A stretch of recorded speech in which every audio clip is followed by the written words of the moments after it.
Buon pomeriggio, ben trovati, edizione speciale di Sicilia 24. Oggi il telegiornale non andrà in onda nella sua normale edizione perché abbiamo ritenuto di voler portare a conoscenza del nostro pubblico quanto in questa giornata avverrà a Sala d'Ercole, l'aula del Parlamento regionale siciliano, laddove oggi, lo abbiamo detto anche in altre edizioni del nostro telegiornale, è il giorno di Gaetano Galvagno. Oggi il presidente dell'ARS riferirà in aula alla luce di quanto sta avvenendo a seguito dell'inchiesta che lo coinvolge, l'inchiesta della Procura di Palermo in cui è indagato per corruzione.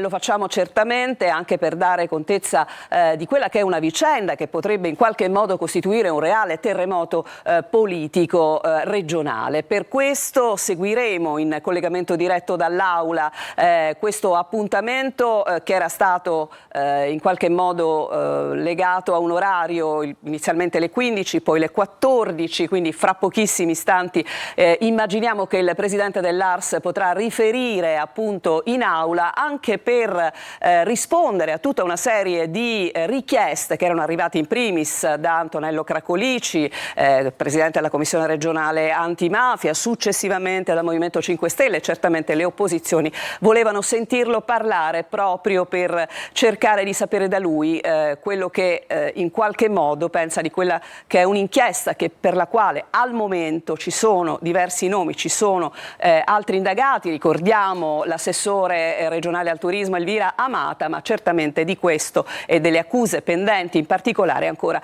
si sa davvero poco. Da qui ai prossimi minuti avremo il collegamento, però adesso ci colleghiamo con l'esterno di Palazzo dei Normanni, dove c'è per noi Marco Gullà, che ha seguito certamente anche l'ingresso di molti parlamentari di quella che si preannuncia come una seduta di grande interesse per tutti. Marco. Sì, buon pomeriggio a tutti, buon pomeriggio Roberta. È la seduta, diciamo così, perché la etichettiamo così perché appunto c'è davvero tanta attenzione, ma soprattutto tanta attesa, non soltanto da parte dei politici che abbiamo visto entrare. Qui siamo in uno dei due ingressi proprio di Palazzo dei Normanni, ma anche tantissimi colleghi, tantissimi giornalisti che magari poi sentiremo, chiederemo un commento al termine proprio delle dichiarazioni che il presidente dell'ARS Gaetano Galvagno farà a breve. C'è grande attesa, soprattutto anche per capire cosa dirà il presidente appunto Galvagno. In molti prevedono, tra virgolette, che lui non faccia comunque un passo indietro, non ci saranno ovviamente delle dimissioni, potrebbero magari insomma arrivare in futuro qualora questa inchiesta insomma sfociasse in un rinvio a giudizio per lui e per gli altri indagati, ma al momento è sicuramente prematuro parlarne. Quindi a breve ci saranno queste dichiarazioni da parte del presidente. Tantissima la stampa accorsa. Poc'anzi abbiamo anche intercettato per pochi secondi il presidente della commissione antimafia Antonello Cracolici, che ci ha comunque già preannunciato che farà un intervento in aula. Speriamo poi magari anche di sentirlo al termine di quest'aula per capire quale sarà il suo commento alle appunto dichiarazioni di Galvagno. E poi il Ismaele Lavardera, che a gran voce anche nei giorni scorsi, proprio subito dopo aver appreso di questa inchiesta da parte della Procura di Palermo, aveva chiesto a gran voce le dimissioni da parte di Galvagno, dimissioni che invece sono arrivate per la portavoce del presidente dell'ARS, Sabrina De Capitani, la insomma cosiddetta definita lobbista un po' diciamo di tutta questa inchiesta per corruzione, e vedremo insomma cosa accadrà insomma al termine di questa aula. Per adesso è tutto, a voi. Grazie naturalmente a Marco Gullà. Io naturalmente chiedo alla mia regia, qualora arrivasse il segnale ovviamente da parte dell'Assemblea regionale siciliana, da Sala d'Ercole, di riuscire a farmelo arrivare nei nostri monitor in bassa frequenza, così daremo subito il via ovviamente alla la seduta e prima però abbiamo voglia di spiegarvi un po' meglio questa vicenda. E per questo restiamo collegati con Palermo, dove in questo momento c'è il collega Manlio Viola. Manlio, buon pomeriggio. Una vicenda complicata che ha riservato diciamo tanti piccoli colpi di scena, ma in realtà si aggiunge sempre carne al fuoco. Probabilmente la decisione di Galvagno di riferire prima dell'8 luglio, così come aveva inizialmente anticipato, nasce proprio dal desiderio di staccare un po' i piedi dai carboni ardenti, no? Non sento l'audio di Viola, per cui vediamo di... Manlio, non sentiamo il tuo audio, un attimo soltanto, attendo lumi dalla regia se dobbiamo proseguire, altrimenti mandiamo un contributo. Non sentiamo Viola. Manlio Viola tra un attimo, che ovviamente tra l'altro è il collega che segue molto da vicino tutti questi eventi, per i quali vi preannuncio c'è già stato un piccolo, ci sono state già alcune scintille, anche perché alle 12:30 erano stati convocati tutti i capigruppo dei partiti all'Ars, laddove si era già decisa una strategia successiva all'intervento di Galvagno. Si era previsto per l'appunto che ci sarebbero stati degli interventi singoli dopo Galvagno, proprio dei capigruppo dei singoli partiti. Questa cosa non è piaciuta a Gianfranco Miccichè, che ricordiamo rappresenta il capogruppo del gruppo misto all'Ars ed è praticamente andato via, ha lasciato questa riunione con delle motivazioni ben precise. Allora Manlio, torniamo da te, mi dicono che c'è l'audio. Non l'abbiamo. Allora, non abbiamo Manlio Viola, abbiamo Marco Gullà. Marco. Sì, volevo proseguire, volevo aggiungere che appena insomma inizierà quest'aula, le dichiarazioni di Galvagno arriveranno subito, immediate. Perché? Perché comunque ci riferiscono che dovrà prendere un aereo nelle prossime ore e quindi probabilmente, forse, non sentirà nemmeno poi le altre dichiarazioni dei capigruppo. Quindi questo è di certo, che quindi appena inizierà l'aula, non so che ore sono Roberta, credo siano le 14:07, anzi, se non erro, sì. dico inizierà subito. 14:07. Inizierà subito là, arriveranno quindi immediate le dichiarazioni appunto del presidente dell'Ars Galvagno, che appunto addirittura ha fatto anticipare di un'ora quest'auto, che era prevista per le 15. Sì, grazie Marco, quanto in effetti avevamo anticipato nel nostro inizio di questa puntata. Datemi segnale quando potremo dare la linea Manlio Viola, mentre al momento da Sala d'Ercole non arriva ancora il segnale dell'inizio di questo intervento. Sì, probabilmente passerà ancora solo qualche minuto. Il presidente dell'Ars ha posticipato i suoi impegni a Bruxelles, quantomeno quelli riguardanti di giorno 1. Partirà infatti con un volo per Bruxelles alle 18 e naturalmente ha privilegiato questo appuntamento proprio, come dicevamo, per cercare di dare le sue spiegazioni all'Aula, quelle così tanto richieste in questi giorni. Se non abbiamo ancora Manlio Viola, cerchiamo di capire esattamente quelle che sono state le dichiarazioni dei partiti di minoranza. Poco fa Gullà parlava di Ismaele Lavardera e questa è la sua dichiarazione su questo caso. Lo sentiamo. Nella consapevolezza del principio che garantisce i soggetti pagati, cioè fino a prova contraria, sono innocenti, ma al di là dell'aspetto legale c'è una questione morale ed etica che fa paura. Quello che emerge dalle carte dell'inchiesta della Guardia di Finanza è uno spaccato di una politica regionale che vive di prebende, di amici e consulenze, di cose scandalose che io denuncio ormai da 2 anni e mezzo in questo palazzo. Per questa ragione, al di là delle indagini, c'è una questione morale ed etica che viene prima della questione puramente legale, per il quale oggettivamente ho chiesto le dimissioni del Presidente del Parlamento siciliano e anche dell'assessore regionale Elvira Amata. Ecco, questa una delle dichiarazioni in questi giorni. Ismaele Lavardera molto attivo su questo fronte, chiede le dimissioni. Dall'altra parte, sul versante che riguarda Fratelli d'Italia, il comunicato è arrivato da Giorgio Assenza, che ricordiamo è il presidente del gruppo di Fratelli d'Italia all'Ars. Dice: ben conoscendolo, siamo certi che il presidente dell'Ars Gaetano Galvagno, dimostrerà la propria totale estraneità rispetto all'accusa che gli viene contestata. Nel frattempo vedete, ecco, queste sono le immagini che arrivano in diretta da Sala d'Ercole, dove al momento non sembriamo proprio prontissimi a un intervento di Galvagno, anche perché ci sono molti posti vuoti, quindi evidentemente c'è ancora bisogno di aspettare qualche minuto. Ma proseguiamo proprio con le parole di assenza, proprio nel rispetto dell'operato della magistratura. Si legge: il nostro auspicio è che l'indagine si concluda prima possibile, in modo da cancellare l'immeritata ombra del sospetto nei confronti di un uomo che nel corso della sua carriera politica ha sempre dimostrato di agire con grande rigore morale e all'insegna della massima trasparenza. Grande attenzione oggi, ecco, però vediamo che il presidente dell'ARS è già posizionato e dunque direi che se siamo pronti con l'audio possiamo andare in diretta dall'ARS. Considerato approvato in assenza di osservazioni in contrario nella presente seduta.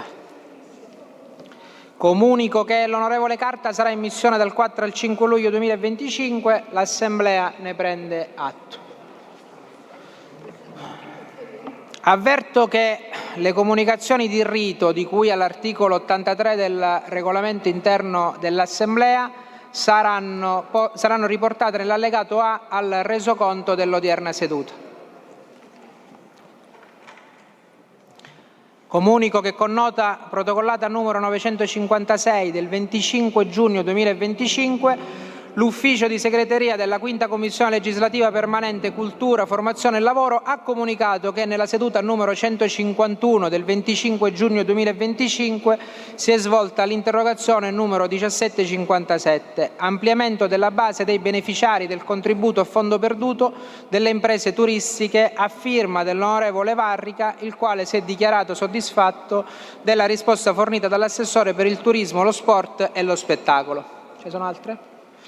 Allora, colleghi, come sapete ho convocato una capigruppo prima dell'Aula che è stata anticipata di un'ora ed è stata anticipata in virtù del fatto che più tardi partirò per Bruxelles con il Comitato delle Regioni e ho voluto in maniera tempestiva far sì che ci potesse essere la seduta odierna, ma lo dirò semmai successivamente, affinché ho voluto rispondere sostanzialmente presente a quello che è stato un invito fatto sia dal Presidente della Commissione Antimafia che dall'onorevole Lavardera che da altri colleghi.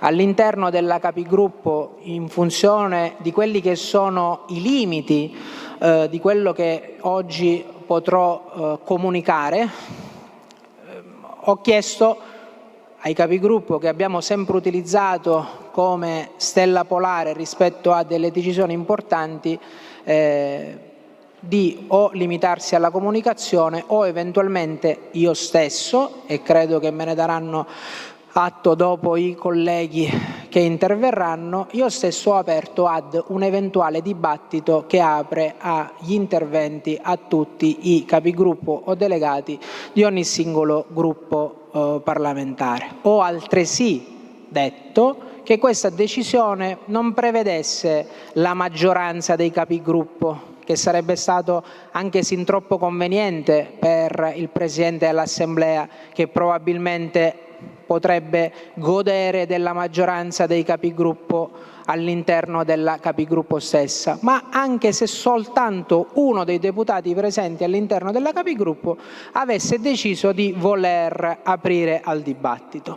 Si è optato per questa opzione e nel rispetto assoluto del ruolo che devo avere come garante di questo Parlamento e come soggetto terzo rispetto agli interventi, non mi sembra corretto che io possa condurre un dibattito d'aula che mi vede personalmente coinvolto. Pertanto, in funzione del fatto che c'è il vicepresidente Di Paolo in aula, che tra l'altro è del gruppo del Movimento 5 Stelle e quindi un vicepresidente di una forza di opposizione, credo che sia il gesto più rassicurante nei confronti dell'intero Parlamento che si potranno contraddistinguere negli interventi che faranno, non avendo chi in qualche modo potrebbe abusare della propria posizione e pertanto Ecco, abbiamo in questo momento sganciato il collegamento, ma stiamo certamente per ricollegarci. Ecco la linea. Torniamo. Di potermi sostituire affinché sia l'onorevole Cracolici, che ha fatto richiesta, seppur una richiesta informale, che l'onorevole Lavardera e tutti i capigruppo possano intervenire circa quello che sono i fatti che mi stanno coinvolgendo come Presidente dell'Assemblea regionale siciliana. Chiaramente alla fine degli interventi mi riserverò di poter rispondere e non uscirò dall'Aula ascoltando ogni singolo intervento ma mettendomi nei banchi dei deputati. Quindi prego, ha chiesto di intervenire l'onorevole Cracolici sull'ordine dei lavori.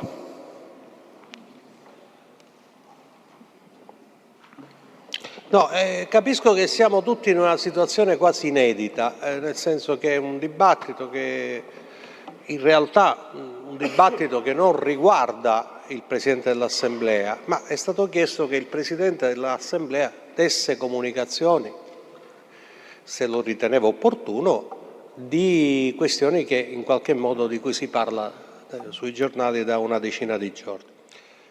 È evidente, Presidente, che se lei non dà comunicazioni, così come io e altri, ma anche lei nel momento in cui ha accolto questa richiesta intende fare all'Assemblea, io non saprei di cosa dobbiamo parlare, a partire dal sottoscritto, ma immagino anche gli altri capigruppo, cioè cosa dobbiamo discutere se non c'è una comunicazione preventiva del Presidente dell'Assemblea a questo Parlamento.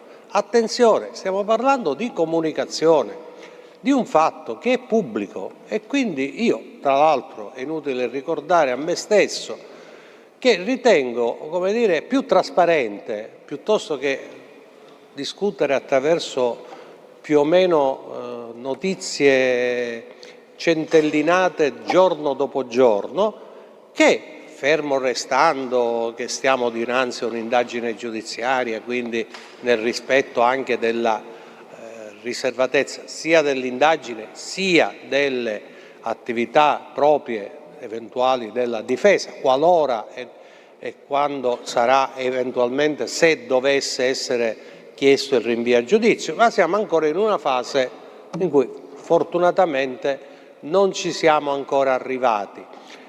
Almeno da quello che leggiamo sui giornali. Quindi io quello che le ho chiesto personalmente è che lei, proprio per evitare qualunque gigantografia mediatica, secondo me lo avrebbe dovuto fare sin dal primo momento in cui ha avuto notizia dell'indagine stessa, ma desse comunicazione all'Aula. Se la dà e vuole che ne parliamo, ne parliamo. Se lei non la dà, io personalmente non so a quale dibattito dovrei partecipare. Grazie onorevole Cracolici. Allora spiego anche durante quello che è una bozza che ho preparato in queste ultime ore determinate motivazioni rispetto alla scelta di non intervenire subito. Io intanto ho deciso in maniera tempestiva di dare alcune comunicazioni all'Aula dopo aver appreso solo attraverso i social media che alcuni colleghi legittimamente ritenessero necessario che io riferissi al Parlamento sulle indagini che sta svolgendo la Procura di Palermo e che mi vedono coinvolto. Non ho ritenuto di farlo nella seduta precedente, onorevole, in quanto pensavo di dover rispettare il mio ruolo anzitutto non abusando di questa posizione, mentre si svolge comunque un'attività investigativa che non è né conclusa né formalmente né sostanzialmente. Ognuno poi rispetta la propria funzione con la sensibilità istituzionale cui ritiene di doversi uniformare. Io ho ritenuto che in assenza di elementi conclusivi sull'attività di indagine, anche il mio intervento pubblico in aula potesse costituire una distorsione del sistema, perché nessun altro cittadino ha la mia stessa possibilità di rivendicare la correttezza dei propri comportamenti utilizzando come palcoscenico il Parlamento, specialmente dallo scranno più alto. Ed io non voglio sentirmi e non mi sento minimamente differente dagli altri, anzi, ciò non di meno, poiché come tanti, anche io ogni tanto leggo i giornali, direi quasi per fortuna, apprendo ciò che non è neanche ancora nelle mie disponibilità di indagato. E sempre attraverso i social ho anche compreso che non solo la stampa, che per carità fa il proprio lavoro, ha più informazioni di me, ma in tanti hanno contezza di atti che dovrebbero ad ora essere sottoposti al segreto istruttorio e invece circolano liberamente. Per quanto chiaramente questa modalità mi rammarichi e non è certamente né la prima e non sarà l'ultima volta, però soltanto adesso io sento di potermi rivolgere ad ognuno di voi raccontando nei limiti delle mie possibilità ciò che è accaduto sino a questo momento. Nel gennaio di quest'anno io ho ricevuto una proroga dei termini delle indagini preliminari in ordine a ipotesi di reato che, come previsto, in quella fase non vedevano contestato alcun capo di imputazione provvisorio. In buona sostanza, io non sapevo di cosa si trattasse e non avevo avuto accesso a nessun atto, ma ho pensato, soprattutto nel rispetto del ruolo che io ricopro in questo momento, di volere comunque mettermi a disposizione dei magistrati per collaborare e ho chiesto di essere immediatamente interrogato per cercare di dare tutti i chiarimenti possibili.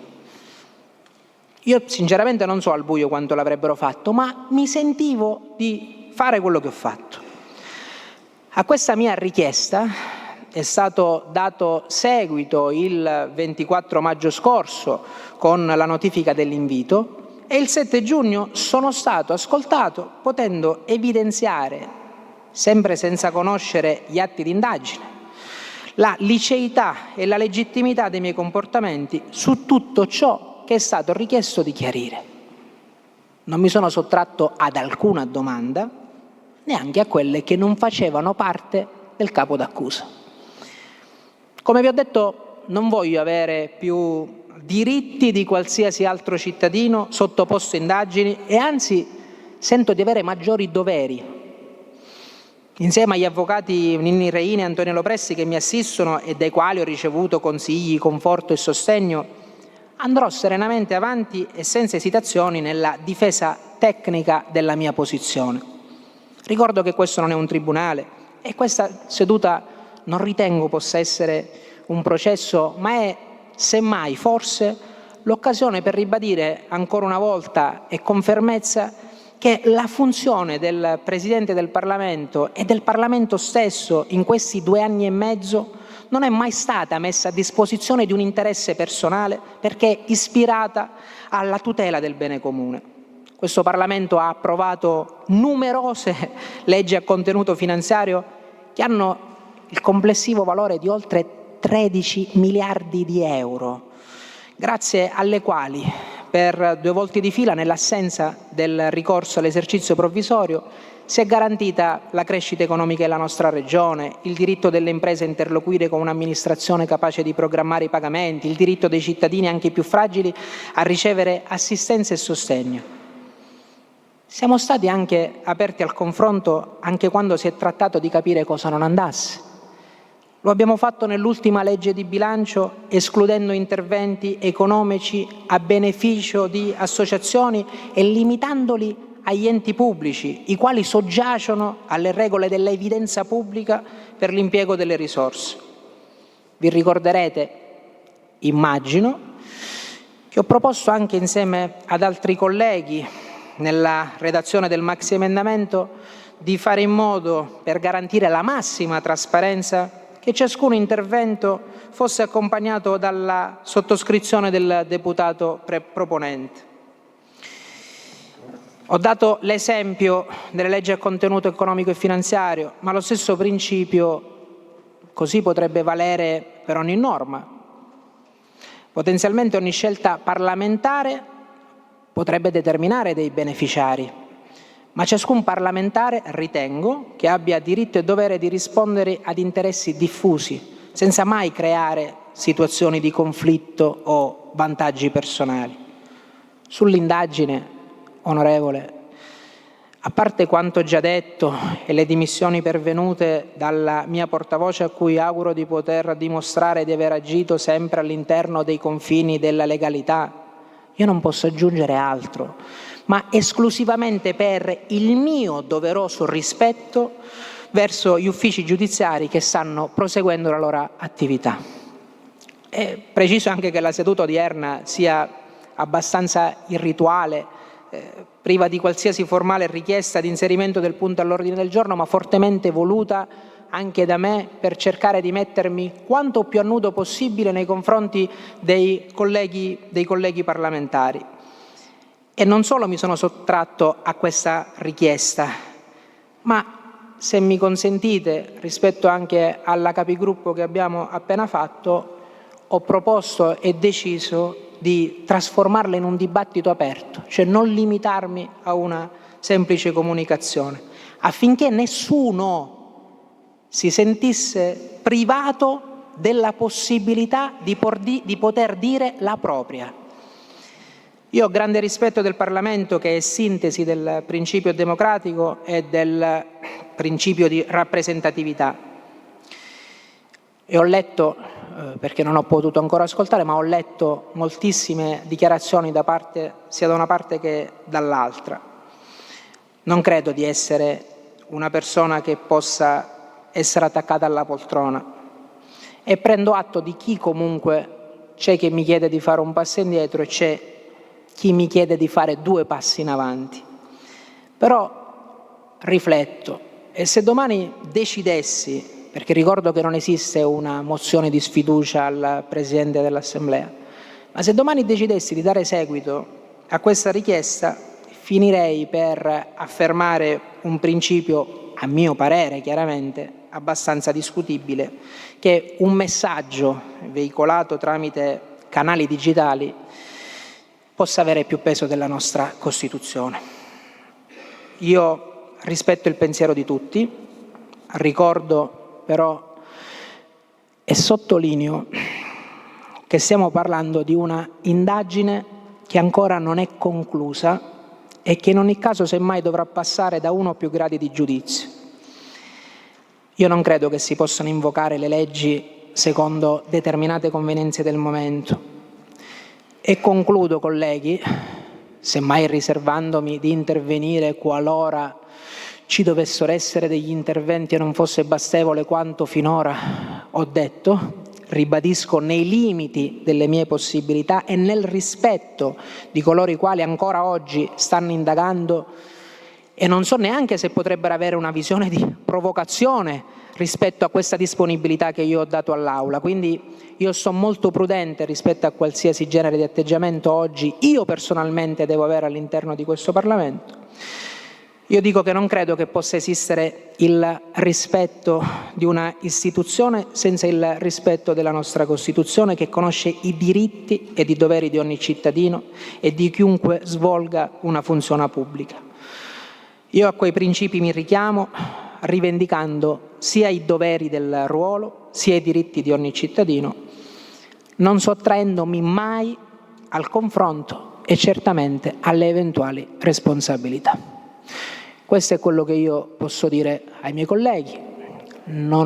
Purtroppo non credo neanche, perché non mi sono mai trovato in una situazione del genere e devo molto misurare in questa fase specialmente qualsiasi genere di intervento di natura differente. Ciò non di meno, io comunque ho dato ampia disponibilità di poter far sì che i colleghi capigruppo e l'onorevole Presidente della Commissione, l'onorevole Lavardera, qualora potessero intervenire, e per ancor più rispetto che ho nei confronti delle opposizioni ho dato la possibilità all'onorevole Di Paola di potermi eventualmente di poter eventualmente, no, non lo posso fare, onorevole Gregorici, io ho dato la disponibilità all'onorevole Di Paola di sostituirmi per far sì che ogni deputato possa fare il proprio intervento senza la soggezione o non so quale elemento di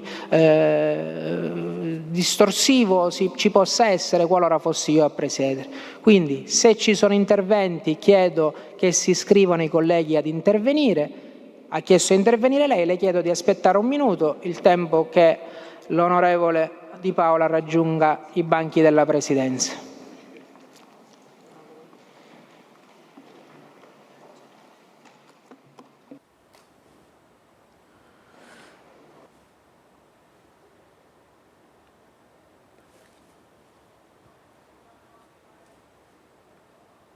Ecco, come abbiamo sentito, questo quanto ha dichiarato Galvagno. C'è in questo momento il passaggio del vicepresidente Di Paola, che siederà sullo scranno proprio per un atto dichiaratamente necessario per evitare imbarazzi, così in qualche modo ha fatto arrivare Galvagno. Ma sentiamo proprio Di Paola.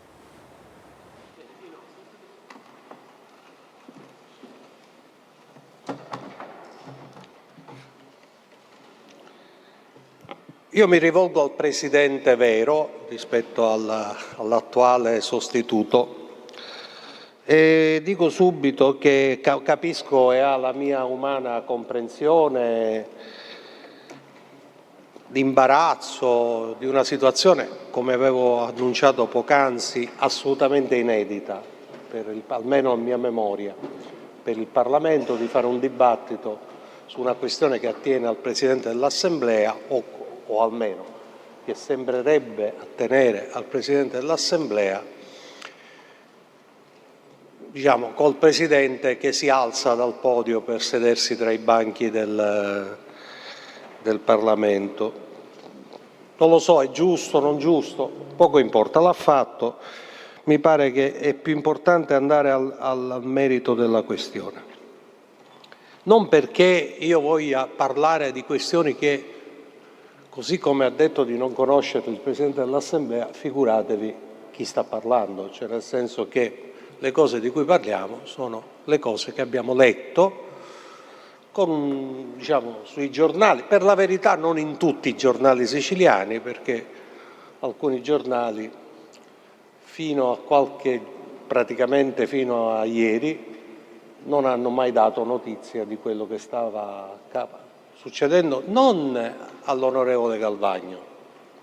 Ecco, facciamo una prima netta distinzione, che stava succedendo al Presidente dell'Assemblea regionale siciliana, che è una questione che sì attiene alla persona, ma che attiene in questo caso anche a una funzione istituzionale, ed è la ragione per la quale, pur nel rispetto massimo della tutela dei diritti che ognuno di noi ha nel potersi difendere nelle modalità con cui ci si difende da una ipotesi, ancora ipotesi di accusa, quindi figuratevi se è in discussione il diritto alla difesa di ognuno di noi nelle forme che ognuno di noi ritiene. Ma nel momento in cui una persona come lui e come noi svolge una funzione pubblica di rappresentanza, noi dobbiamo anche tenere conto e dare conto all'opinione pubblica di quello che avviene su di noi e dei comportamenti per i quali veniamo chiamati a rispondere. Faccio una premessa. Non mi appartiene, l'ho sempre dichiarato, nessuna cultura dell'automatismo tra un'indagine giudiziaria, nel caso di specie un avviso di garanzia, e una conseguenza politica come le dimissioni di una figura istituzionale. Quindi, se può essere utile sgombrare il campo da una discussione su queste questioni, che chi vi parla non chiederà mai le dimissioni perché una persona ha ricevuto un avviso di garanzia. L'avviso di garanzia è uno strumento per chi indaga di mettere a conoscenza dell'indagato, perché è indagato, di capire che è indagato e quindi adeguarsi e attrezzarsi per potersi difendere quando? Intanto dal momento in cui quell'avviso si conclude con una ipotesi di chiusura indagini che poi dovrà seguire un iter giurisdizionale, diciamo, con tutto quello che ne consegue. Quindi, se può, come dire, da questo punto di vista evitiamo equivoci, dimissioni. Per me l'avviso di garanzia è un elemento di reciproca tutela dell'autorità investigativa e del soggetto indagato. È evidente che chi, come noi, appunto, svolge funzioni pubbliche, come dire, non può soltanto richiamarsi ai diritti individuali, ma deve anche tenere conto del sistema complessivo delle regole che tutelano qualunque cittadino, ma che devono tutelare anche l'istituzione. Ed è per questo che dico con franchezza, io mi auguro e gli auguro che questa vicenda possa avere un esito, diciamo, come tante indagini hanno, di richiesta di archiviazione, ma ho già finito, ero solo all'inizio. Lo so, collega Cracolici, però sono 5 minuti ad intervento. Lo doveva dire prima, io sa che sono uno... Glielo doveva comunicare il suo capogruppo, onorevole. Il mio capogruppo è Vastasello. Le do qualche minuto in più, prego. Non me l'ha detto. Detto questo, quindi dicevo, mentre diversa è la situazione qualora dovesse essere disposto un formale rinvio a giudizio, perché in quel caso chiunque di noi, da imputato e non più da indagato, esercitare una funzione pubblica come quella di dirigere, varrebbe per chi vi parla, qualora mi dovesse capitare nella vita di ricevere una cosa che sia un rinvio a giudizio, tra l'altro c'è un regolamento che è proprio della Commissione antimafia, non esiterei un istante a dare le dimissioni dalla carica di Presidente. Ma questo non mi pare che siamo in questo momento a quella questione. Qui oggi abbiamo una questione che è di altra natura, è una questione politica. Questa vicenda fa emergere un contesto di degrado,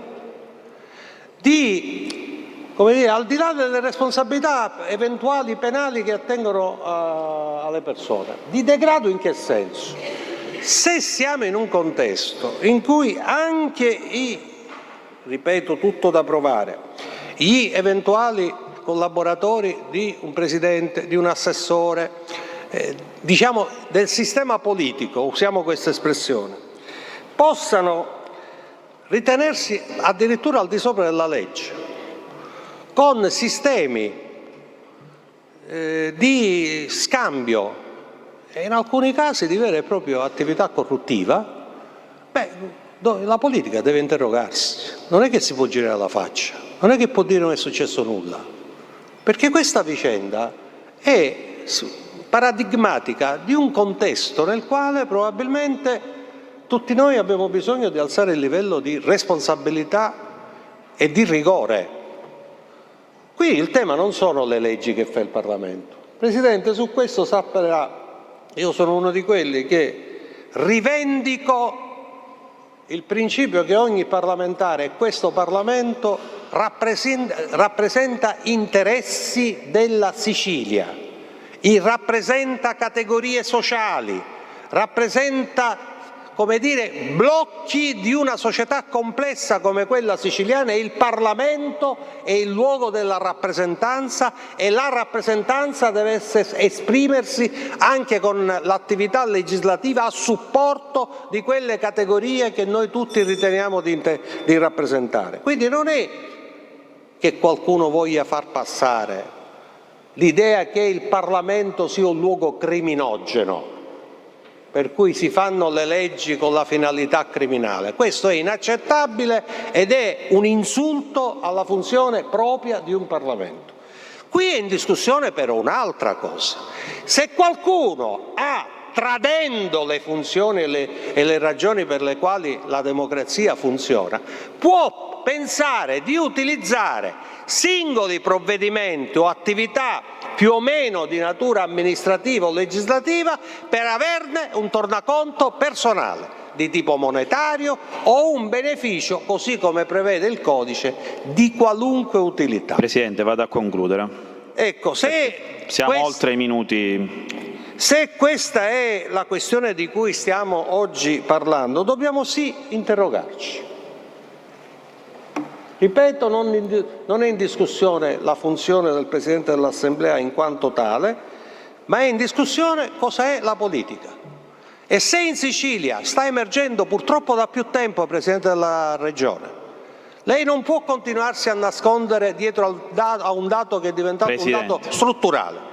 Il tema di Fratelli d'Italia è la corrente turistica che governa non solo in Sicilia, ma la governa in Italia. Se ripetutamente, prima che iniziasse questa legislatura, addirittura col caso Cannes, si è aperta una voragine su quel settore delicato della rappresentanza e della funzione amministrativa che pone interrogativi, compresa la notizia di ieri dell'avviso di garanzia all'assessore Amata, di cui, come dire, leggiamo sui giornali anche lì un avviso onorevole Cracolici, non mi faccia chiudere il microfono, onorevole Cracolici, perché siamo già a 10 minuti, altrimenti il capogruppo del PD non parla. Perché se abbiamo stabilito, una tempistica, onorevole. Mi pare necessario aver sentito il Presidente. Detto questo, poi ognuno si farà la valutazione delle cose, ma credo che i temi che abbiamo davanti purtroppo non si chiuderanno con questo dibattito. Grazie onorevole Cracolici. Vi chiedo, colleghi, siccome ho iscritti a parlare 10 interventi, io vi toglierò la parola ai 5 minuti. Perché così abbiamo Antonello stabilito. Cracolici, chiedo, presidente della Commissione regionale antimafia, lungaggini ovviamente non da regolamento di questo momento che prevede 5 minuti per ogni intervento. Allora, si va ovviamente sul versante del caso politico, perché l'abbiamo sentito, quello che appunto ha detto Cracolici, ha sorvolato sul discorso ovviamente giudiziario. Non parliamo ovviamente di un imputato, ma di un indagato. Andiamo da Manlio Viola, perché naturalmente un commento, collega, mi sa che questa volta riusciamo a sentirci. Allora, un tuo commento, un tuo giudizio su quello che poi è avvenuto finora in aula. Probabilmente quanto detto da Galvagno era assolutamente attendibile. Buon pomeriggio Roberta, spero che adesso mi senti, e buon pomeriggio ai nostri telespettatori. Sì, diciamo che quello che ha detto Galvagno è un po' nel solco di quello che ci aspettavamo. Ha dimostrato grande rispetto per l'istituzione, questo bisogna dirlo, anche facendo un passo di lato che non ha precedenti nella storia. Mi riferisco al fatto di essersi alzato dai tavoli dal tavolo della presidenza ed essersi andato a sedere fra i banchi dei deputati, una cosa che a memoria di cronista politico non ricordo sia mai avvenuta prima. Vero è che questa circostanza in cui ci troviamo è anche essa abbastanza nuova, non si è mai assistito a un dibattito che vede un'indagine che riguarda un presidente dell'Assemblea regionale siciliana. Sono state confermate le voci che dicevano che non si sarebbe mai dimesso, e questo era abbastanza chiaro. Sono state confermate anche le voci che avrebbe fatto un accenno alle dimissioni della sua portavoce Sabrina De Capitani. Per il resto un grande segno di rispetto al Parlamento è il fatto di aver consentito un dibattito aperto e di aver annunciato che non se ne andrà come si diceva che avrebbe fatto, quindi affronterà tutti gli interventi, a cominciare da quello di Cracolici che abbiamo appena sentito. E Cracolici ha detto qualcosa di rilevante quando ha sottolineato come chiaramente non si possono criminalizzare le leggi, e questa è una cosa fondamentale alla quale dobbiamo stare attenti. Ecco Manlio, allora cerchiamo di fare un po' un ping pong. In questo momento l'intervento è quello di uno dei principali, tra virgolette, non voglio dire accusatori, ma certamente dei principali esponenti politici che chiedono ovviamente le dimissioni. Parliamo di Ismaele Lavardera, che in questo momento è proprio sul scranno, sta continuando il suo intervento. Qualche minuto e ritorniamo. Perché non bisogna guardare le faccende. Allora, Presidente Galbagno, al di là dei principi di colpevolezza, la Costituzione le dice che fino a sentenza passata e cosa giudicato lei è innocente, e qua nessuno le vuole dire che lei è colpevole, però c'è una questione morale, etica, che viene prima a volte della politica, perché non ci possiamo semplicemente dire siamo tutti innocenti. Per carità di Dio, io sposto l'attenzione nella questione meramente politica dell'opportunità o meno di quei fatti che io ho letto sulla stampa, e i fatti che ho letto sulla stampa denotano un sistema politicamente pericoloso, dove soldi pubblici sono stati dati a soggetti che poi a loro volta le avrebbero dato delle utilità. E questo è un fatto che politicamente parlando di per sé rappresenta un elemento dirimente non secondario. Perché mentre stiamo parlando, Presidente Schifani, il suo assessore... Onorevole Lavardera, no, lei non mi deve interrompere, io devo parlare di quello che voglio, non mi interrompa, ho i miei minuti. Faccia onestamente, non mi interrompa, Presidente. Non la sto interrompendo. Non mi interrompa. Le sto solo non dicendo mi interrompa. Che non la sto signore, non mi deve interrompere. Dal regolamento si deve rivolgere a me. Al Presidente. Allora, amico del Presidente Schifani, lo dico a lei, Di Paola, che a questo punto le dico questo. Le dico semplicemente che nel momento in cui c'è un assessore indagata per fatti gravi, anche questi in corruzione, mi sarei aspettato un sussulto di dignità da parte del Presidente Schifani, perché quello che dice la stampa è gravissimo. Parrebbe che ci siano state addirittura delle assunzioni di parenti dell'assessore e addirittura delle assunzioni di soggetti vicini a quel capo di gabinetto. Allora, se vale tutto e se dobbiamo stare in silenzio invocando il principio di innocenza, a questo punto vale tutto, vale tutto. Qua nessuno parla di colpevolezza, qua si parla di opportunità politica nello svolgimento del proprio ruolo, in maniera tale che nessuno può essere ricattabile, perché un passaggio che fa paura è di una donna indagata anche lei che dice: qui sono tutti ricattabili. Chi sono quelli ricattabili? E lo dico pubblicamente, chi sono i soggetti che in questa faccenda avrebbero avuto pubblica utilità. Per questa ragione, non per una questione penale, non siamo in un'aula di tribunale, non sono né un magistrato né un PM e nemmeno posso dire che il Presidente Galbagno è colpevole o meno, però quelle intercettazioni sono pesanti e denotano un clima pericoloso per cui, a mio modesto avviso, si sono perse le condizioni di lucidità per svolgere il ruolo di Presidente di un'assemblea, e quindi, in attesa di un eventuale o meno rinvio a giudizio, che mi auguro per lei non ci sarà, perché io che voglio augurare il male agli altri, lei dovrebbe autosospendersi e, qualora dovesse arrivare un rinvio a giudizio, rassegnare le proprie dimissioni, perché per quanto mi riguarda si è persa la serenità di amministrare il proprio ruolo, e di questo i siciliani ce ne renderanno conto pubblicamente. Grazie a Dio, perché non siamo, come pensa il Presidente Schifani, in una dittatura.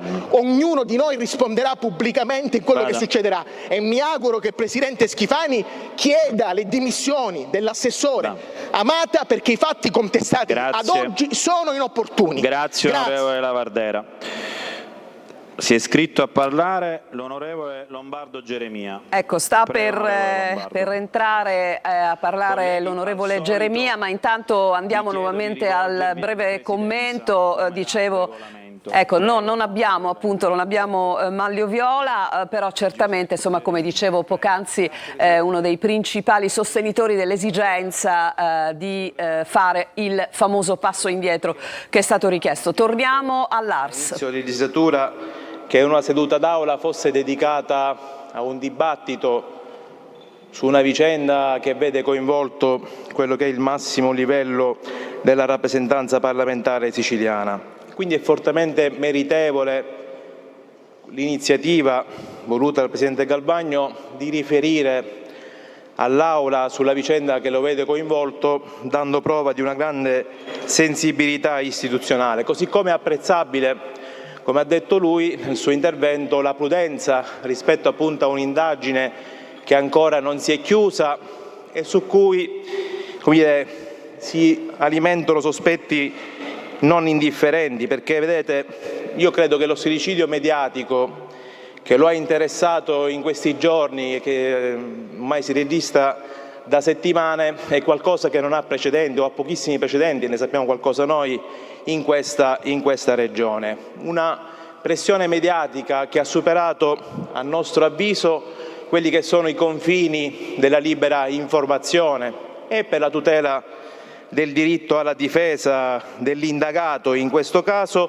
e per salvaguardare anche la reputazione e la dignità dell'indagato, perché qui prima del Presidente dell'Assemblea, prima del politico, prima del deputato c'è la persona, la cui dignità va tutelata nella sua interezza. A maggior ragione se si tratta, come in questo caso, di un indagato su un'indagine che ancora non è chiusa e non parliamo appunto di un imputato o ancor peggio di un condannato. Quindi io credo che questa vicenda tutta, e tutti noi che siamo classe politica, classe dirigente di questa regione e abbiamo giurato sulla nostra Costituzione, abbiamo l'obbligo di riportarla nella cornice dello Stato di diritto, non solo per il rispetto nei confronti dell'indagato, ma per il rispetto nei riguardi della magistratura inquirente, nel cui operato riponiamo la massima fiducia come baluardo massimo della legalità di questo Paese.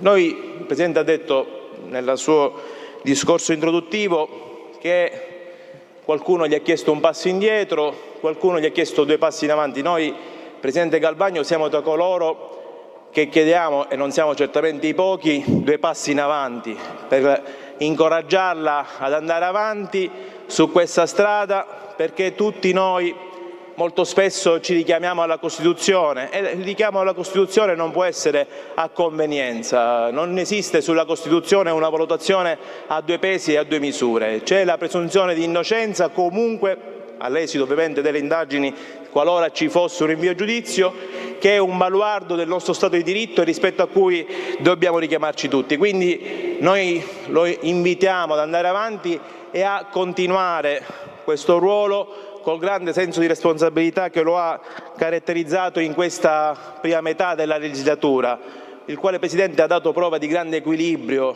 a proposito di Costituzione, il governo della maggioranza nel rispetto dei diritti delle minoranze. Io credo che su questo fronte il Presidente dell'Assemblea Galvagno ha dato una prova fortemente esemplare. Quindi lo invitiamo ad andare avanti e noi siamo tra coloro che lo sosterranno nella sua azione da Presidente dell'Assemblea. Grazie. Grazie all'onorevole Lombardo Giuseppe Geremia per essersi attenuto anche ai tempi.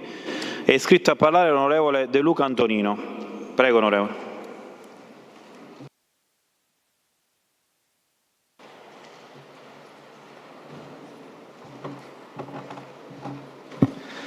Grazie Presidente, buongiorno Governo, colleghi siciliani.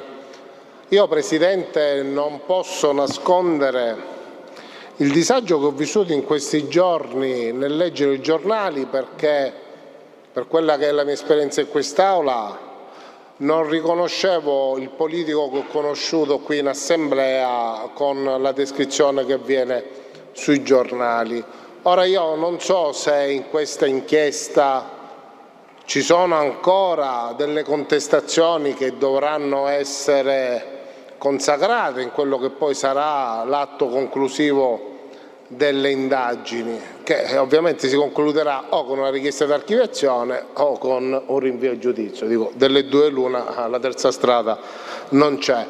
Di certo occorre fare una valutazione sulle opportunità dei comportamenti che ognuno di noi pone in essere, soprattutto quando rivestiamo ruoli gestionali, quali ruoli esecutivi di chi fa l'assessore o di chi compone un ufficio di presidenza o chi occupa lo scranno più alto dell'Assemblea regionale siciliana, che ha il dovere anche di preservare nella sua integrità morale, nella sua autorevolezza nei confronti del popolo siciliano, perché oggi quella che sicuramente esce malmenata non è proprio la figura, secondo me, dell'istituzione parlamentare, perché in questo momento aleggia il dubbio o la convinzione, ancor peggio, che determinati ruoli vengono utilizzati per giungere a dei favoritismi che sono anche squilibrati rispetto al ruolo, perché sui giornali si parla del biglietto del concerto, dell'auto a noleggio. Io ora non posso credere che siano queste le ipotesi corruttive, perché mi sembrano tra l'altro di una banalità assurda. Quindi o c'è dell'altro che potrà essere debitabile all'uno, all'altro. Oggi c'è stata, o ieri, la notizia che anche l'assessore Amata è coinvolta in questa inchiesta, oppure tutto si risolverà con dei capi di imputazione che riguarderanno altre figure.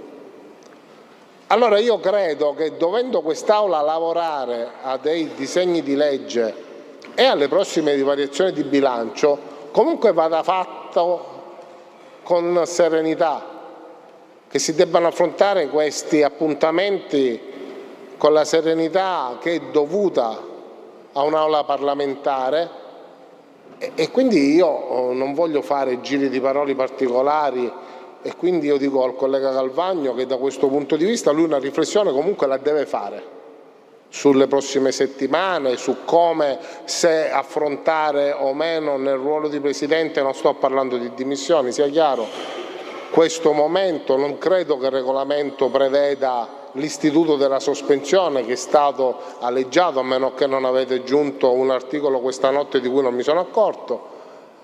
Però sicuramente occorre trovare un criterio per dare serenità a questi lavori, e probabilmente questo parte anche dal rivedere la procedura con cui noi affrontiamo gli strumenti finanziari, e quindi probabilmente quest'Aula deve prendere la decisione anche di abbandonare le logiche del maxi emendamento, deve iniziare a stabilire quali sono le linee programmatiche che si vogliono dare agli strumenti finanziari, e probabilmente cominciare a dare un segnale da questo punto di vista all'istituzione Parlamento, perché diversamente è troppo semplice anche andare a inquisire e indagare la singola norma, la singola questione, per poi mettere in discussione tutto il sistema legislativo, e questo noi non lo possiamo consentire, perché probabilmente equivarrebbe a rinunciare al ruolo parlamentare.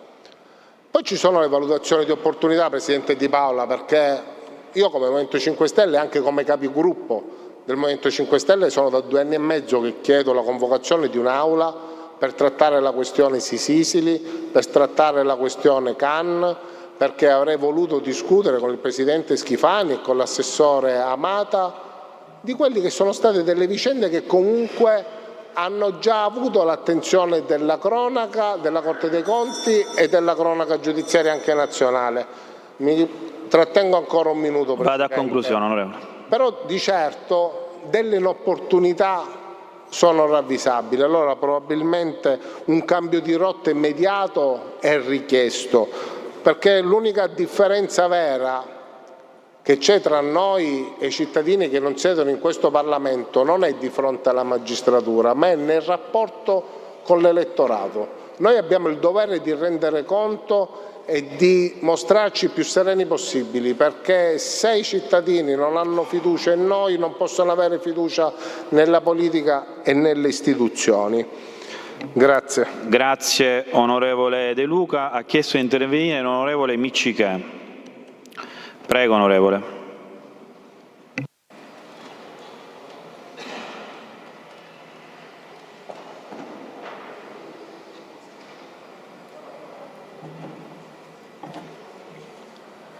Grazie Presidente. Io stamattina in capigruppo ho spiegato come secondo me questa giornata d'Aula fosse un po' surreale, perché nessuno di noi credo che abbia il potere o il diritto di dire se Galvagno è innocente, è colpevole, perché non si sa nemmeno di che cosa potrebbe essere innocente o colpevole. E quindi ritenevo che il Presidente Galvagno fosse obbligato, come ha fatto, a venire a riferire in Aula a comunicare in aula quello che gli era successo, cioè se ha ricevuto, perché io ancora questo non lo so che cosa abbia ricevuto, se avviso di garanzia o altre cose, non ho idea di niente, non mi è stato comunicato, e da quel momento iniziare, aspettare che la giustizia faccia il suo corso. Se dovesse succedere qualche cosa di diverso ci rivedremo per capire che cosa che bisognerà fare. Ma oggi veramente io non capisco, se ammesso che volessi fare il teatrino del processo, non potrei manco sapere chi è il pubblico ministero, chi è l'avvocato difensore, chi è il giudicante, chi è il popolo che vota. Non lo riesco a individuare, perché non so di che cosa stiamo parlando. Non lo so di che cosa è accusato Galvagno. Vedo che tutti i giorni escono sui giornali in prima pagina, ma mi mandano tanti articoli di quelli dei social che io per fortuna non posso leggere perché non ne ho neanche un social, e vi auguro tutti prima o poi di toglierveli, perché vi garantisco che vivreste certamente meglio. Ma allora questa giornata parlamentare, prendo a prestito quello che ha detto l'onorevole De Luca, può avere solo un senso se diamo dei suggerimenti su quello che, fatta questa esperienza dei primi 2 anni, riteniamo sbagliato e su quello che riteniamo giusto, o su qualche consiglio che possiamo dare. Io do ragione all'onorevole De Luca. Negli anni precedenti a questa legislatura, in tutti, non soltanto negli ultimi 5, potrei averne, come dire, una voglia di parlarne più agli altri, in tutti, le finanziarie si facevano in Commissione Bilancio, all'aperto, tutti potevano partecipare. Io ricordo all'onorevole Cracolici che negli ultimi anni la Commissione Bilancio delle finanziarie si svolgeva nell'aula gialla per quanti erano i deputati che partecipavano, e potevano partecipare tutti quantomeno a sentire quello che si diceva. Quindi qualsiasi emendamento aveva ovviamente un nome, un cognome, si discuteva e se ne dibatteva. Se posso fare un mea culpa, perché poi sono stato il primo ad aver accettato in questa legislatura questo sistema, è quello di, se c'hai un emendamento lo devi portare non so dove. No, l'emendamento deve essere valutato in Commissione Bilancio come per tutte le altre leggi che si fanno in Parlamento, e secondo me questo può essere stato oggettivamente un errore, ma che non ha fatto Galvagno, che abbiamo fatto tutti. Questo vorrei che fosse chiaro, perché abbiamo quantomeno minimo accettato questo sistema, che non è un sistema, forse il miglior sistema che c'è. Io al Presidente Galvagno non solo faccio gli auguri di potersi difendere e liberarsi di questi pesi, perché lo so che significa avere questi pesi di sopra, e significa stare male, non dormire, e pensare a chissà che complotti ti stanno facendo dietro le spalle. Per cui spero che tu te ne possa uscire al più presto, come io dai miei, spero che ci sia una velocità da parte della giustizia, perché non tutti si rendono conto di quanto siano pesanti delle accuse, specialmente se uno non le sente proprie, se sono accuse che uno non crede di doverne rispondere. Per cui questa giornata parlamentare io ritengo che non si sarebbe dovuta fare, avremmo dovuto aspettare le comunicazioni del Presidente Galvagno. Si è fatta, per fortuna ognuno di noi sta, tranne Cracolici che ne aveva anche diritto, ma ognuno di noi sta rispettando i tempi in modo che la possiamo concludere velocemente, e ripeto, non posso che fare a Gaetano Galvagno gli auguri di sapersi dichiarare innocente davanti a tutto il mondo e a questo Parlamento, perché lui sta svolgendo in questo momento il ruolo più bello che esiste in Italia, secondo me, Presidente del Parlamento siciliano, e lo si deve fare in maniera limpida, senza poter dare nessun tipo di dubbi a chi ci guarda da casa. Ultima cosa, e ho concluso, non possiamo fare un dibattito, onorevole Lavardera, sui collaboratori, non ce l'abbiamo male.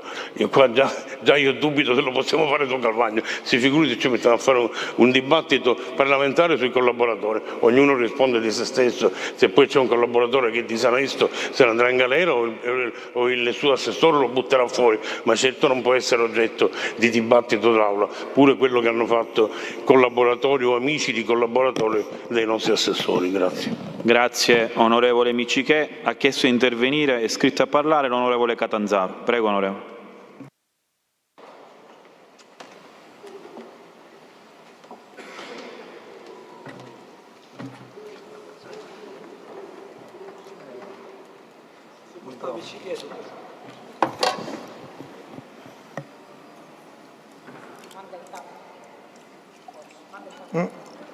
L'ho detto. Vabbè, manca il... Grazie Presidente. Complessa è la giornata odierna. È complessa per diversi aspetti. Abbiamo fatto una conferenza dei capigruppo che non è stata per nulla semplice. Ci siamo dibattuti anche con i colleghi di maggioranza, i capigruppi di maggioranza, per come affrontare la giornata di oggi. Presidente Galbagno, rivolgendomi a lei, intanto la ringrazio per la solerzia dopo queste giornate di informazione sui giornali e sui media, che sicuramente sono state giornate non belle, giornate che avremmo anche potuto comprendere come non fossero giornate che accadevano con l'informazione, perché lo sa, io nella schiettezza su una vicenda di questo tipo è chiaro, io l'ho detto in conferenza dei capigruppo, il Parlamento siciliano non può essere scambiato per il Tribunale. Io ho grande rispetto dei giudici, dei magistrati e dei tribunali dove avvengono i processi, chi ovviamente si deve difendere e chi è l'accusato. Qua siamo in un Parlamento e c'è però da affrontare una discussione politica. Lei nella sua introduzione, Presidente Galbagno, ha detto che già da qualche mese si sapeva di questa indagine. Sappiamo che sono protratti mesi, sappiamo che ovviamente, per carità, io non voglio sostituirmi ed entrare nel merito rispetto alle cose che anche lei in conferenza dei capigruppo ha voluto esternare, dicendo che non è in possesso di tante cose che legge sui giornali. E io, per carità, non entro nel merito, però oggi noi siamo chiamati ad un senso di responsabilità, il senso delle responsabilità delle istituzioni. Le istituzioni perché rappresentiamo tutti, maggioranza e opposizione, il popolo siciliano. E quando ovviamente però chi ci legge ovviamente che tutto è nello stesso modo, nell'affrontare allo stesso modo, io da questo pulpito, dal capogruppo del Partito Democratico, devo dire, avendo la presenza anche del Presidente della Regione e di tutto il Governo, che noi proprio in queste ore abbiamo nel 2023, il 5 gennaio, proposto una interrogazione, ancora prima l'avevamo fatta nel governo Musumeci, su un tema che è stato affrontato da qualcuno dei colleghi, da qualcuno che ovviamente oggi sta uscendo, che è quello del tema del turismo, Presidente Schifani. Ed è un tema che noi da più parti le avevamo detto di prendersene carico. Onorevole Catanzaro, si rivolga a me. Prendersene carico. Lei ricordo che ha fatto un cambio di assessori per lo stesso assessorato, però di fatto alla fine rimane sempre lo stesso partito politico. Su questo io non voglio oggi fare demagogia attaccando il partito politico di Fratelli d'Italia, però è chiaro, e lo dico con grande naturalezza, che queste giornate sono giornate abbastanza particolari, sono giornate che ci impongono una riflessione per quello che è anche il modo di affrontare nelle prossime giornate e nei prossimi mesi questa fine di governo regionale. Io non accetto, e lo dico ai colleghi perché per quanto ci riguarda e per quanto mi riguarda, non possiamo noi immaginare che siamo tutti nello stesso calderone. Anche noi nei mesi passati, lo dico al collega De Luca che ha fatto un intervento e anche a Miccichè sulla finanziaria, lo abbiamo detto in alcuni momenti, in alcune occasioni, quando si accingeva a fare la finanziaria, che bisognava stare attenti e che bisognava avere molta oculatezza, tralasciando quello che era l'idea di associazioni o altro e guardando, e questo io lo rivendico, gli enti locali, i comuni, dove ovviamente non mi vergogno, ho completato, non mi vergogno a dire che nessun problema, noi come gruppo del Partito Democratico abbiamo portato avanti degli emendamenti.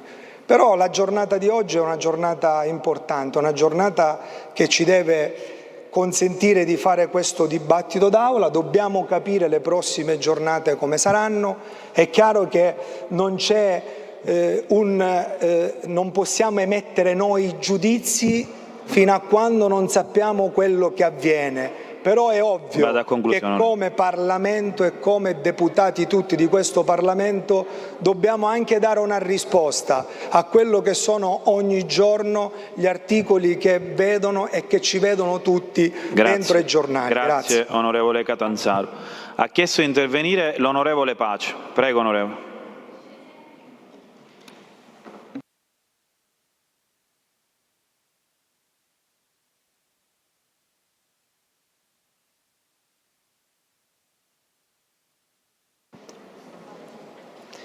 Grazie Presidente, e voglio ringraziare il Presidente Galvagno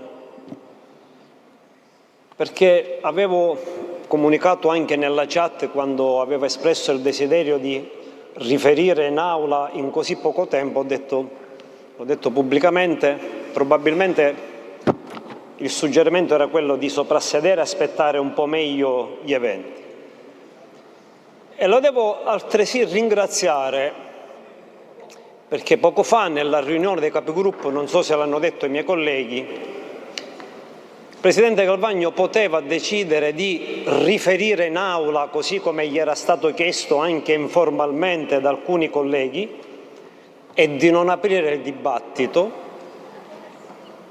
ed è stata invece una scelta del Presidente Galvagno, oltre che riferire per quello che si può in aula circa gli ultimi avvenimenti, e soprattutto di aprire il dibattito a maggioranza e opposizione.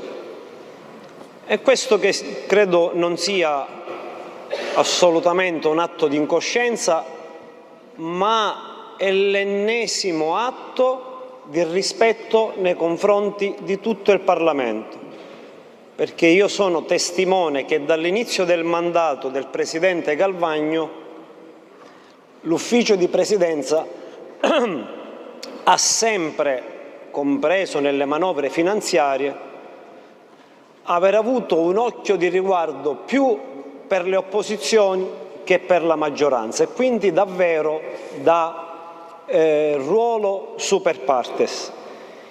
Il 19 giugno, subito dopo le notizie, assieme al segretario nazionale Cuffaro, al segretario regionale Cirillo e al sottoscritto e ai gruppi parlamentari, noi abbiamo fatto un comunicato stampa che è il caso che io ribadisca in aula.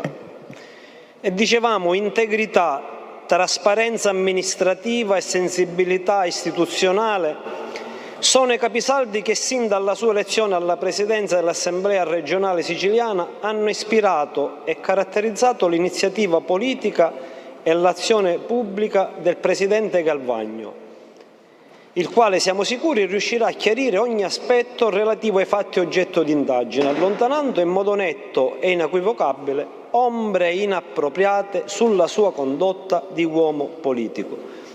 Bene Presidente, oggi in aula noi confermiamo, ribadiamo e sottoscriviamo quelle parole. Il Presidente Galvagno gode ancora oggi della nostra stima, della nostra fiducia e del nostro sostegno. E vogliamo sottolineare quando parliamo di uomo politico,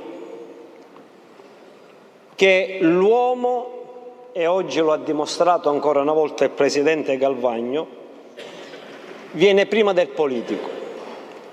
Personalmente conosco Galvagno come una persona onesta, per bene, scrupolosa, e in questo modo conosco Galvagno. E non può essere uno o più articoli di giornale su ipotetici regali per entrare ad un concerto o ad altro a farmi cambiare idea o a farci cambiare idea. Ribadiamo la fiducia e il massimo rispetto della magistratura, ma riteniamo altresì che una parte della stampa abbia anche esagerato. Una cosa è il diritto sacrosanto, caro collega Lavardera, di cronaca. Onorevole Pace, si rivolga sempre a me. Orchestrare a un vero e proprio massacro mediatico. Per questo, e noi più che altri ci ispiriamo al garantismo, noi ci dimentichiamo che il garantismo e la presunzione di innocenza sono uno dei pilastri della nostra Repubblica. Ed essere garantisti vuol dire anche altre cose, e dire no alla gogna mediatica, no ai processi sui giornali e nemmeno ai processi in Parlamento. Il garantismo è un valore e come tale non può essere subordinato o condizionato dalle convenienze. Nessuno di noi conosce le carte, ma per questo riteniamo che a giudicare debbano essere solo ed esclusivamente i giudici. E voglio ricordare, e chiudo Presidente, una frase di Pietro Nenni, che democristiano non era. Diceva: a fare a gara, a fare i puri, troverai sempre uno più puro che ti epura. Pertanto, Presidente Galvagno, ti auguriamo presto di dimostrare la tua innocenza nelle sedi opportune e ti invitiamo a continuare il tuo ruolo istituzionale. Grazie onorevole Pace. Ha chiesto di intervenire ed è iscritto a parlare l'onorevole Geraci. Prego onorevole.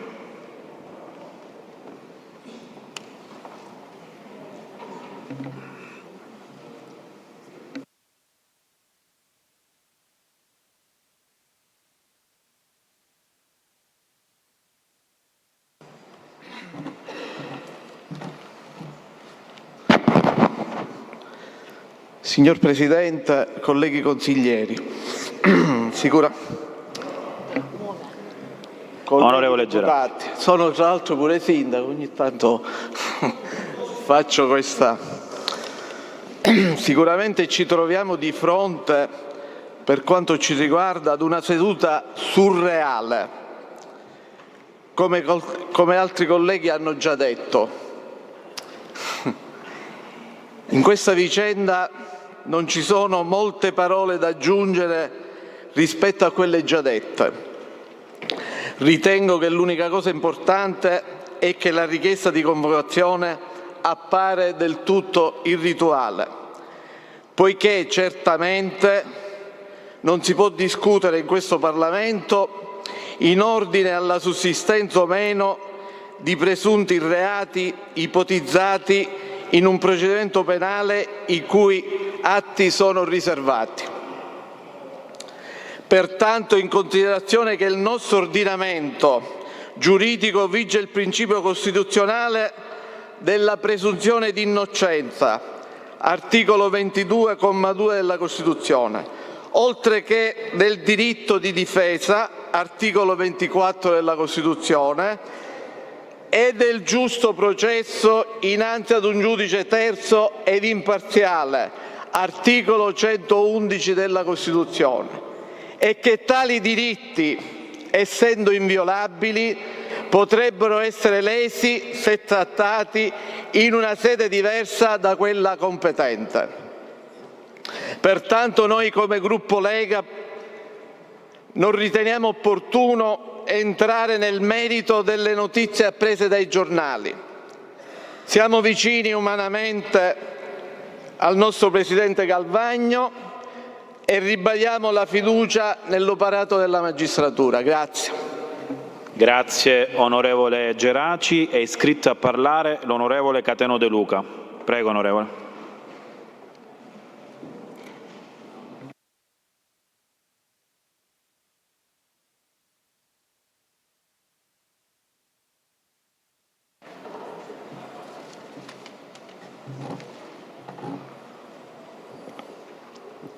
Grazie Presidente. Signor Presidente della Regione, Presidente Galvagno,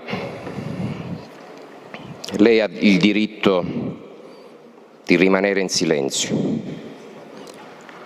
Qualsiasi cosa dirà potrà essere utilizzata contro di lei. Comunque il procedimento farà il suo corso.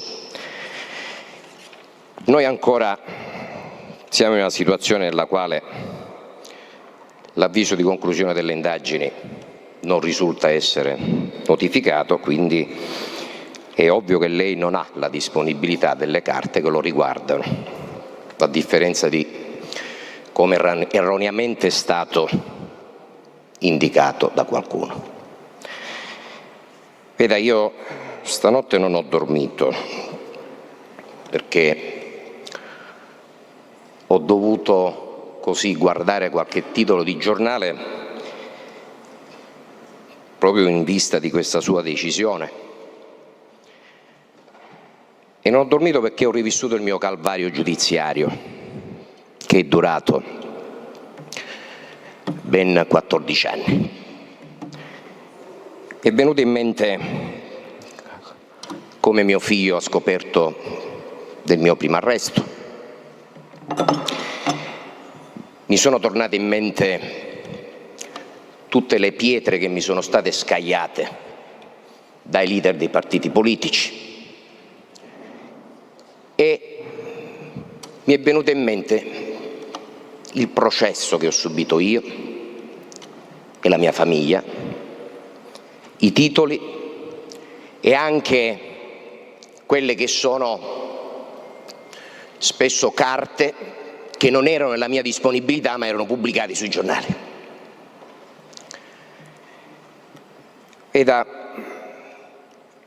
Questa è una fase molto delicata per la quale bisogna avere fede e soprattutto anche quella che è la convinzione della funzione che si svolge.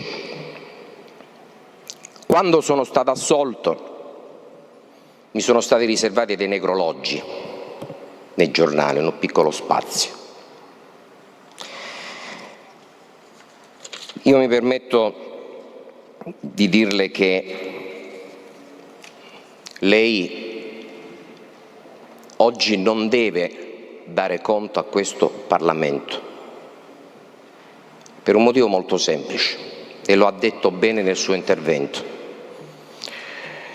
Lei di fronte alla legge è un cittadino come gli altri e quindi è in quel contesto nel quale lei già ha chiesto di essere sentito che deve dare conto a chi ha aperto dei procedimenti nei suoi confronti. Io sono stato oggetto per anni di pedinamenti, di intercettazioni e ho subito anche la decontestualizzazione delle intercettazioni sbattute sui giornali e quindi più di me nessuno le può dire in questo Parlamento cosa significa. Sto sempre attento dagli sciacalli, gente senza arte né parte, che non è in grado di svolgere la funzione per la quale è stata eletta, che approfitta di queste dinamiche per potersi mettere in mostra, perché non ha altre dinamiche per le quali si può mettere in mostra. e ho sempre sfidato chiunque su questo fronte. Ancora io e la mia famiglia aspettiamo le scuse di tanti leader di partito che hanno svolto quel ruolo di sciacallo nel momento in cui io mi sono trovato in quel contesto. Concludo, Presidente, con un invito. Quest'Aula non si può trasformare in un'aula di tribunale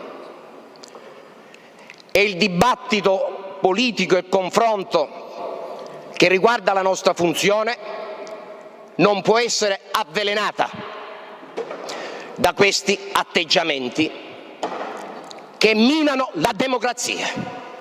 È un'invasione di campo, è un mancato rispetto nei confronti della magistratura, la quale mi ha sottoposto, e concludo, a 2 arresti, 17 processi, ma mi ha assolto.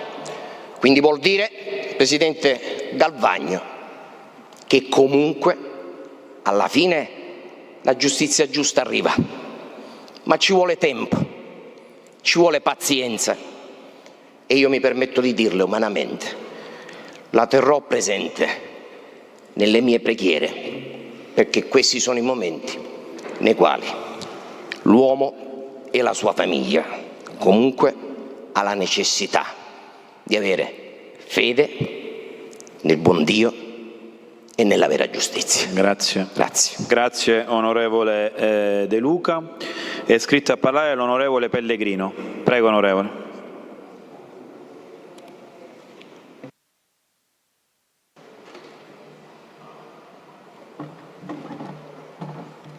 Presidente della Regione, Governo, consiglieri e deputati.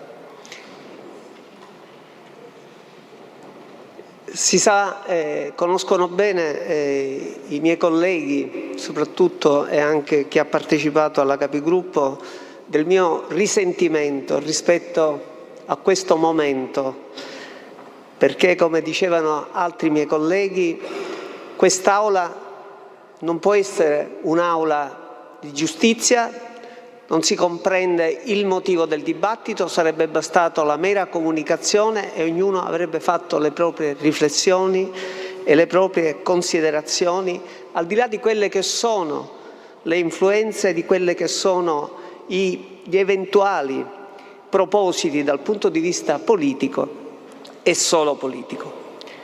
Il Presidente Cracolici, che non vedo più in aula, ha predicato bene, queste erano giuste le premesse del suo intervento, ma ha razzolato male. Razzolato male perché il suo intervento è poi trasceso in un processo mediatico che lui stesso voleva evitare. E così anche il collega Lavardera. Lavardera, il quale mi ricordava il buon Razzi, il Presidente Schifani sicuramente ricorderà Razzi, il mitico politico. Io direi che quantomeno disinformato, e vorrei dire che ignora ciò che è nel codice. Non è assolutamente vero, e decontestualizza, così come decontestualizza i fatti che sono riportati nella stampa. Onorevole Pellegrino, però l'argomento, dico, non parliamo degli interventi dei colleghi, prego. E allora, nella chiarezza non esiste l'interpretazione. L'articolo 114 del nostro codice di procedura penale recita: è vietata la pubblicazione anche parziale o per riassunto con il mezzo della stampa o con altro mezzo di diffusione degli atti coperti dal segreto. E questo articolo 329, dico io, del nostro codice di procedura penale o anche solo del loro contenuto, ed è vietata la pubblicazione, anche parziale, degli atti non più coperti dal segreto istruttorio fino a che non siano concluse le indagini preliminari, ovvero fino al termine dell'udienza preliminare. Sicuramente la sentenza a cui faceva riferimento in maniera disinformata il nostro collega Lavardera riguardava sicuramente le ordinanze di custodia cautelare che poi vengono pubblicate, che vengono date a cascata, ma quello è un altro caso. Qui non si può avere, l'imputato non può conoscere, avere conoscenza degli atti se lui prima non ne ha avuto conoscenza, e non lo può apprendere dal giornale. Lo dico come deputato, lo dico come componente dell'Unione Nazionale delle Camere Penali. E il processo penale mediatico che si sta svolgendo è veramente un circuito pericoloso, parallelo al processo penale ordinario, che determina, lo dicevo, non so, ne parlavo nella capigruppo, che determina delle situazioni veramente imbarazzanti per noi che in questo dibattito stiamo svolgendo proprio un dibattito qualificato, perché noi siamo in questo momento, il nostro dibattito è qualificato. Rischiamo il condizionamento in questo momento e di influenzare in maniera negativa o positiva chi deve giudicare. Non si può in quest'Aula andare a ritenere se una persona è colpevole o non è colpevole. Chi sono i giudici? È il popolo, sono i giornalisti. Chi sono gli accusatori? L'opposizione. Chi sono i difensori? La maggioranza? Assolutamente. In questo momento non esiste un dibattito che possa prevedere la posizione. Ho finito. E allora, io ho sempre pensato, nel mio cinquantennio di ministero forense, che al centro di ogni processo esiste la persona, esiste un soggetto con le sue preoccupazioni, un soggetto con la propria famiglia, un soggetto con le sue necessità, un soggetto con le sue sofferenze, un soggetto con le proprie speranze, E ricordiamocelo, al di là delle cicatrici sociali indelebili che lascia lo stigma sociale della colpevolezza, ricordiamocelo, nei dibattiti fuori dalle aule di giustizia non c'è difesa e non c'è appello.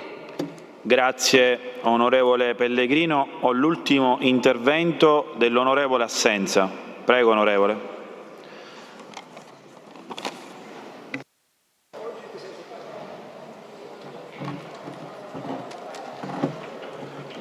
Grazie Presidente. Mi si consenta preliminarmente di ringraziare il Presidente Galvagno, l'amico Gaetano, per aver voluto prontamente questo momento comunicativo in Aula di riflessione collettiva da parte di questo Parlamento.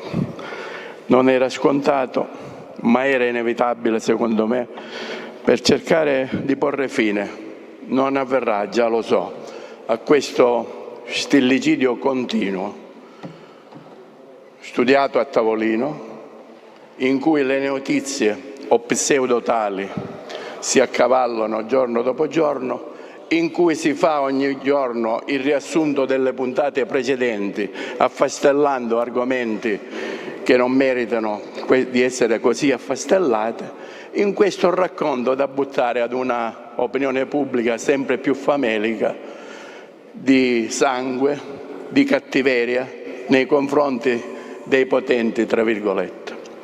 E mi si consenta di ringraziare il Governo, oggi qui presente, a partire dal suo Presidente.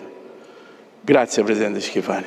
La sua presenza oggi in Aula è importante e significativa.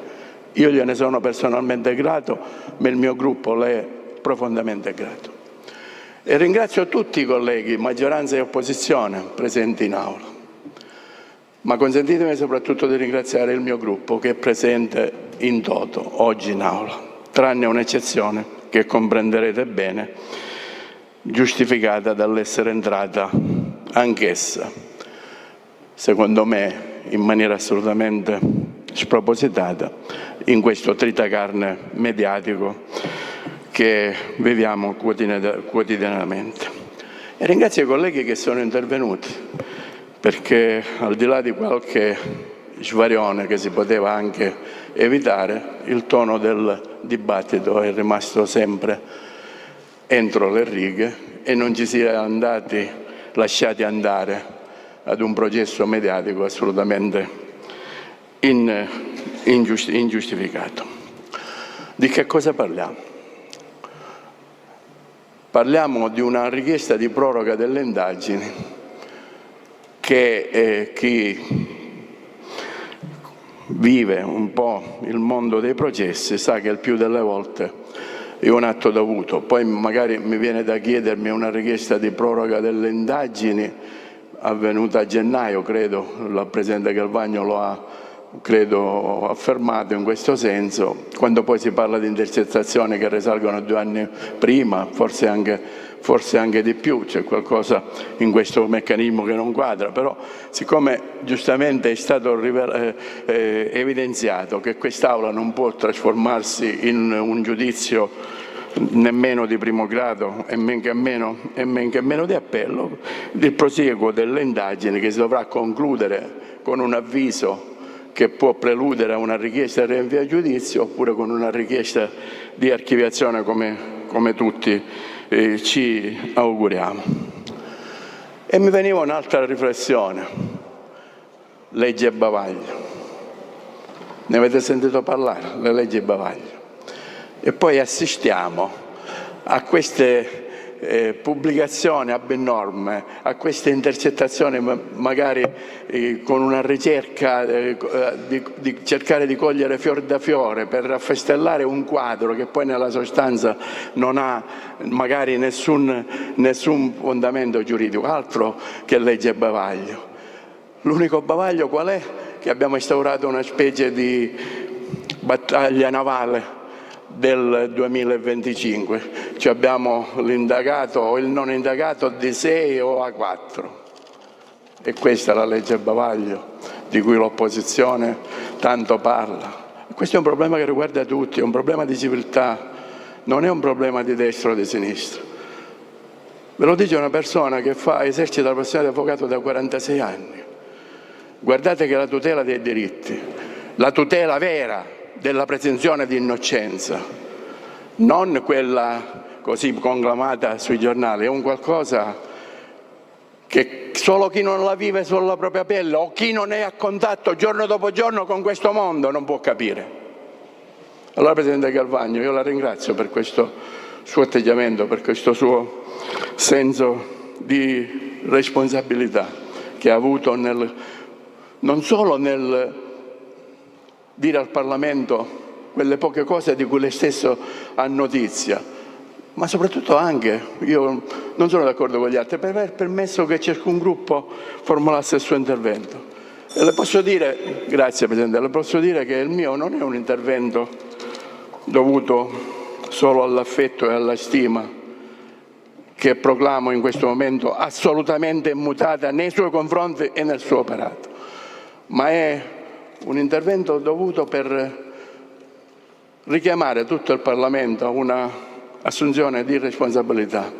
Noi non possiamo cadere nel cerchio mediatico e buttare in pasto il Presidente e tutti noi e tutte le istituzioni di una opinione pubblica che è sempre più affamata, quasi in maniera beluina, del colpevole di turno. Grazie Presidente. Grazie onorevole Assenza. Io ho chiuso con gli iscritti a parlare. Chiedo al Presidente Galvagno se vuole fare le conclusioni finali.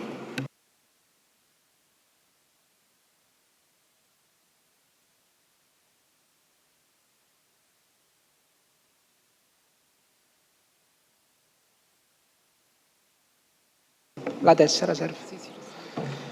Allora, colleghi, io non ho molto da aggiungere, così come avevo anticipato in premessa, però in maniera molto sentita ci tengo a ringraziare veramente tutti i deputati che oggi hanno voluto partecipare a questa seduta e sono voluti intervenire.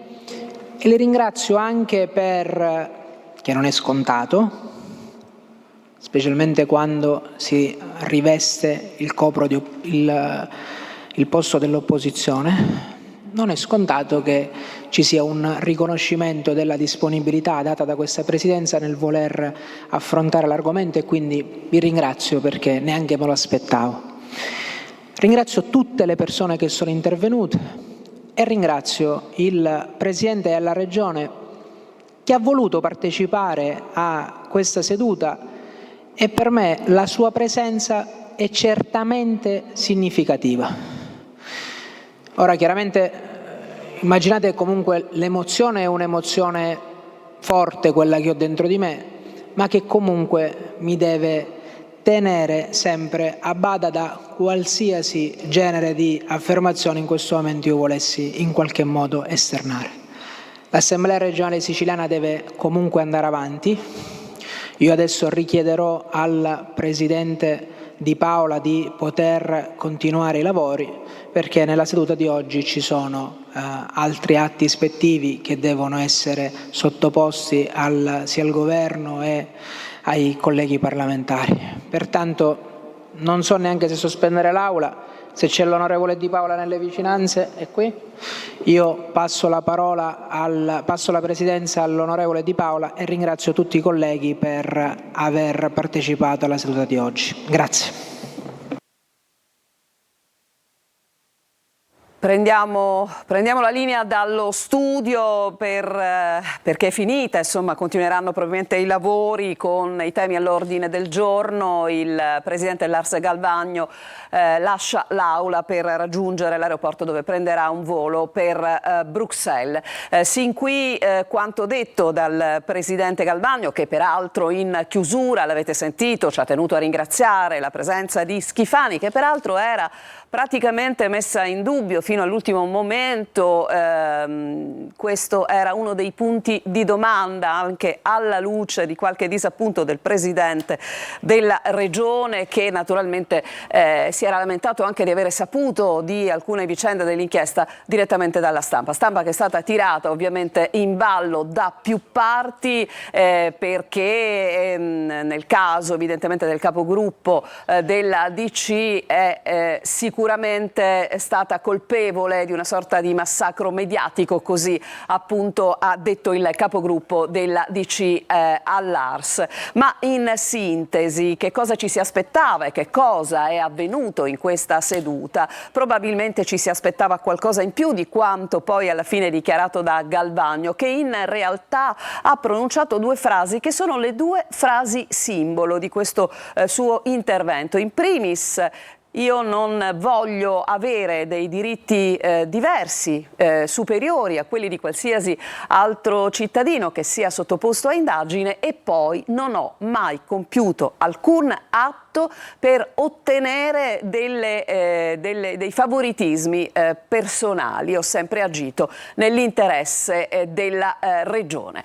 Questi, diciamo, i due punti che emergono alla fine, ma che oggettivamente non aggiungono moltissimo alla narrazione. C'è invece una notizia che arriva da Palermo, e cioè le dimissioni di una dei due imprenditori che sono parte di questa indagine, che sono indagati per corruzione. Parliamo di Marcella Canneriato, che fa parte del consiglio di amministrazione della Fondazione del Teatro Bellini di Palermo. Per questo mi collego con Manlio Viola proprio a Palermo, Palermo, che ha seguito l'intervento e che potrà anche commentare questa notizia. Maglio. Sì, Marcella Cannariato, come giustamente accennavi da studio, è la componente del Consiglio di indirizzo del Teatro Massimo di Palermo, è anche uno degli imprenditori coinvolti nell'inchiesta perché è la vicepresidente della Fondazione Tommaso Dragotto.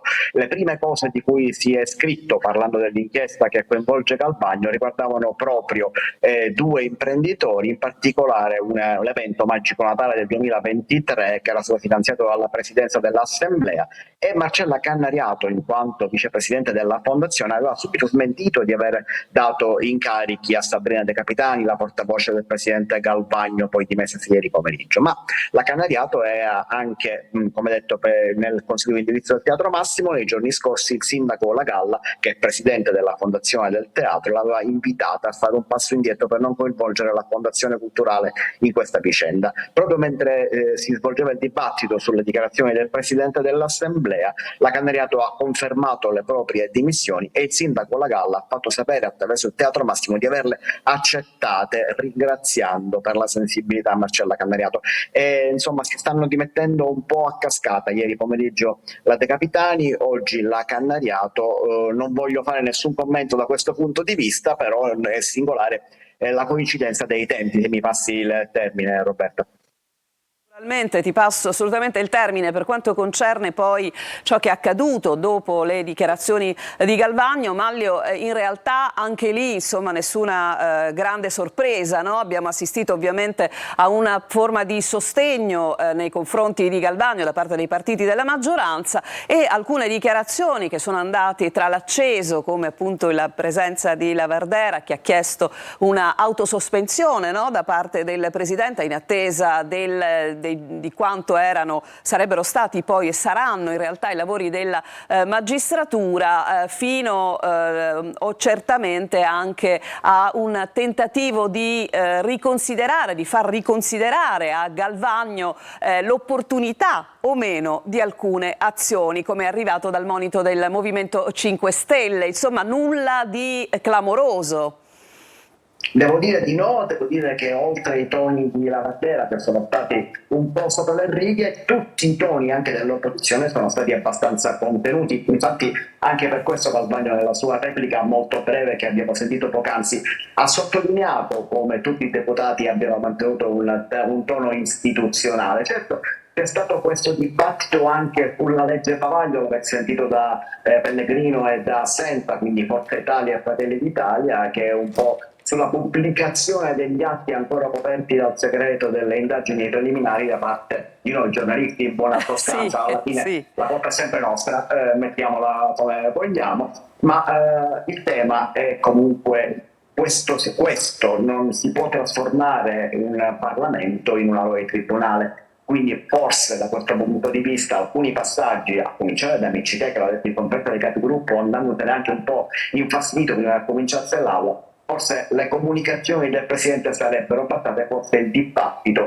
effettivamente non aveva da aggiungere nulla. Una maggioranza che fa quadrare intorno al Presidente lo invita a continuare, una opposizione che, a parte il tono di Lavardera, in fondo non riesce nemmeno ad andare oltre una dichiarazione di circostanza, e un Cateno De Luca che evidentemente la butta sul personale e ricorda la sua vicenda personale, appunto, la ricordiamo un po' tutti, quei 12-14 anni, i due arresti e le vicende appunto che hanno riguardato il personaggio Cateno De Luca. Ecco, da un punto di vista poi pratico, che cosa cambierà da domani? Fondamentalmente si pensa che questa idea di anticipare, no, le sue dichiarazioni dall'8 luglio a oggi, quindi di spostare l'appuntamento a Bruxelles da parte di Galvagno, servisse in qualche modo a sedare un po', come dire, di ansia, no? Un po' di clima di grande tensione, quei carboni ardenti a cui abbiamo fatto riferimento inizialmente. Obiettivo, secondo il tuo giudizio,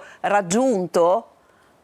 Dal punto di vista mediatico certamente no, obiettivo fallito. Dal punto di vista politico forse in parte sì, perché ha un po' dimostrato di essere nelle condizioni di parlare alla platea del Parlamento, ha ottenuto dal Parlamento una sorta di mezzo mandato ad andare avanti, non soltanto dalla maggioranza ma anche dai toni non dico concilianti, ma comunque non sopra le righe dell'opposizione, quindi da un punto di vista politico probabilmente sì. Da un punto di vista mediatico invece non finirà qui, su questo non c'è dubbio, continueranno a arrivare altre notizie su questa inchiesta, non so quante su personalmente Galvagno, molto invece riguarderà il suo staff, il suo entourage, molto probabilmente riguarderà altri personaggi, perché adesso cominciano a emergere anche altri nomi e sembrerebbe che questa inchiesta possa andare altrove. Posso andare altrove. Allora tu invece non andare altrove, resta lì dove sei, anche perché vorrei capire dalla regia, qualora ci fosse già il collegamento con Marco Gullà, non è ancora collegato, però ve lo anticipo, insomma adesso è il momento di sentire qualche commento su questa giornata in aula. Dicevamo fra poco ci collegheremo con lui, che peraltro, anzi lo vedo, quindi io lo vedo, quindi datemi un ok dalla regia. Ok, ce l'abbiamo. Allora Marco Gullà si trova in sala stampa in questo momento, i colleghi di tutte le testate ovviamente avranno anche finito, no, di scrivere quello che riguarda questa giornata molto particolare. Volevo dare a Marco, che al momento vedo frizzato e dunque magari vediamo di ricollegarci tra un secondo. La stampa è stato, lo dicevamo con Manlio Viola, una come dire, citata molto spesso, no? La colpa di mettere chiaramente alla gogna mediatica è tutta dei giornalisti, e i giornalisti li ha vissuti molto da vicino in questo pomeriggio. Marco, a te.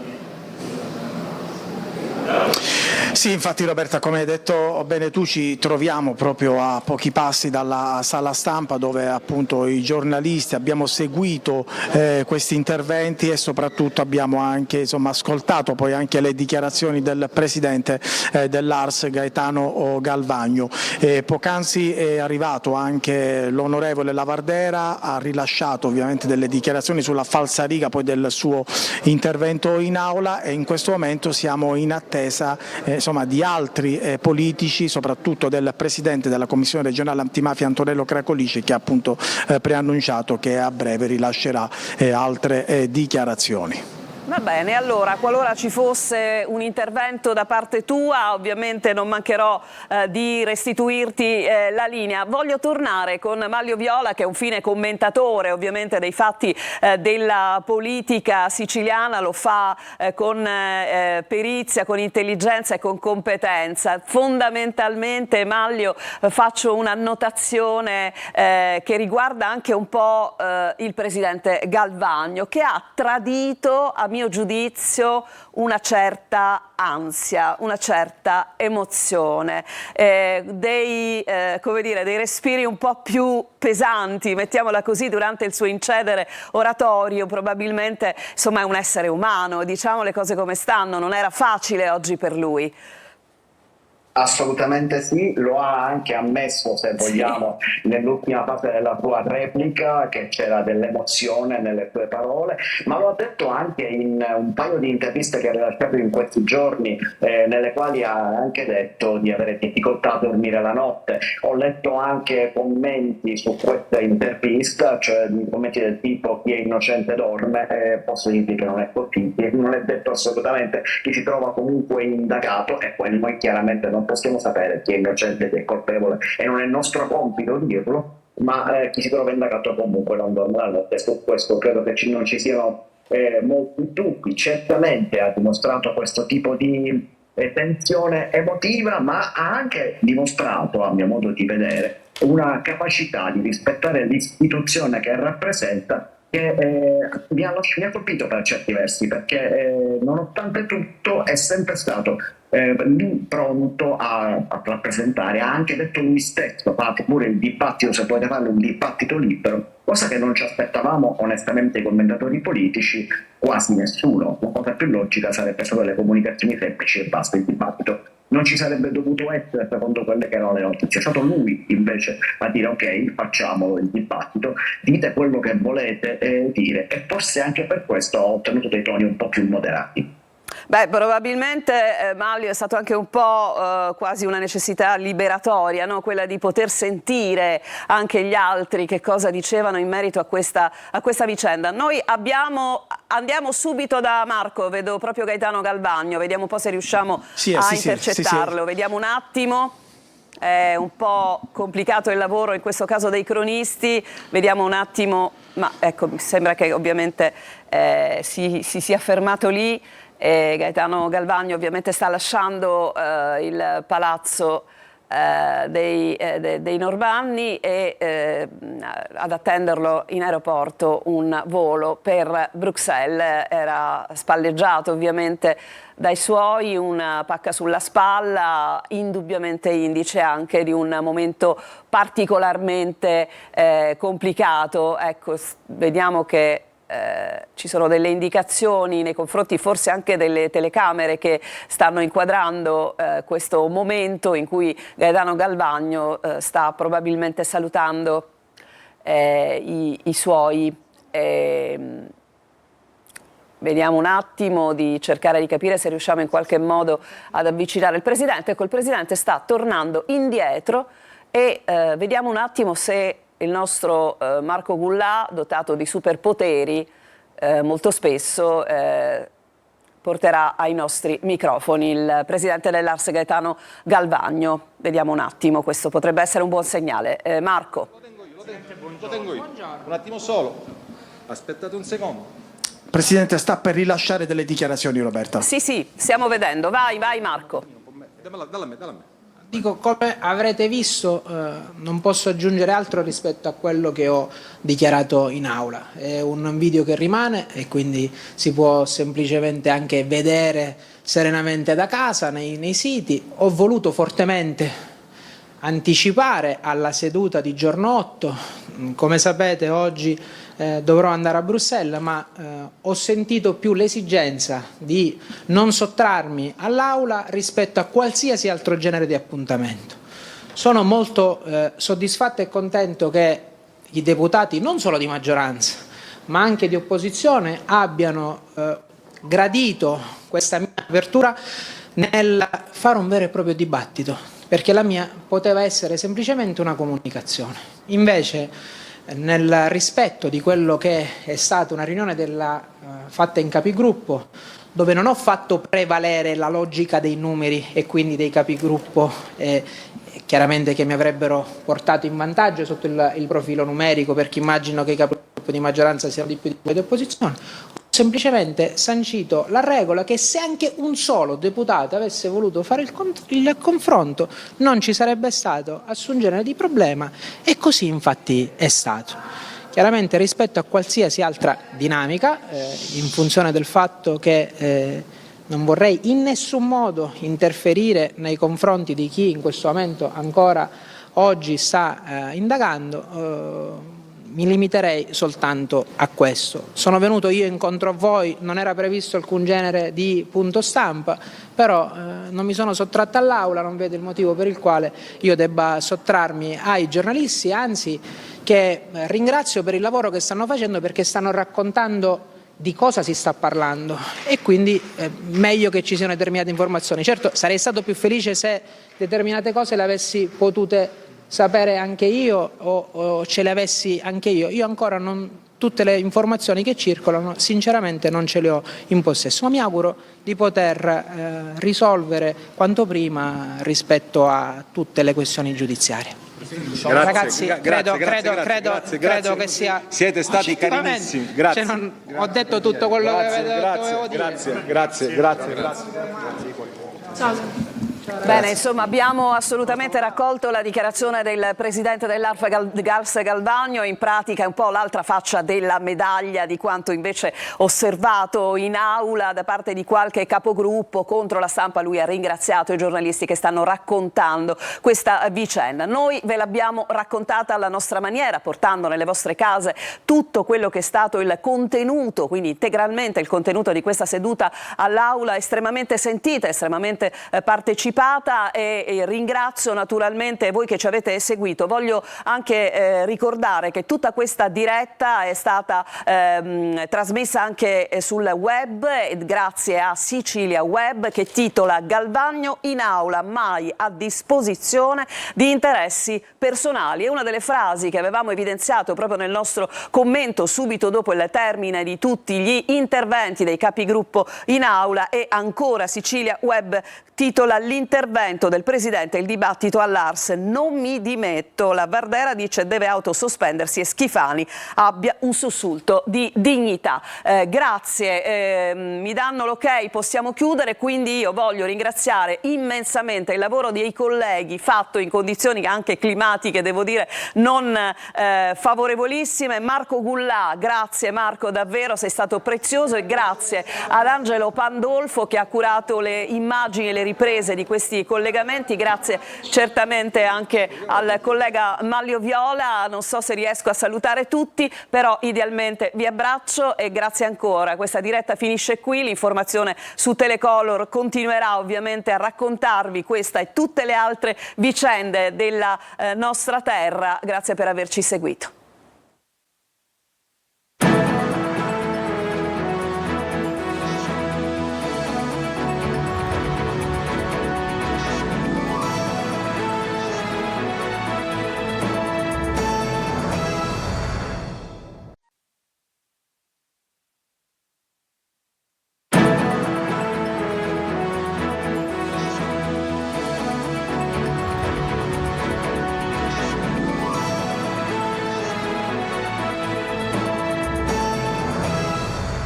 Buonasera da Sicilia 24, le principali notizie.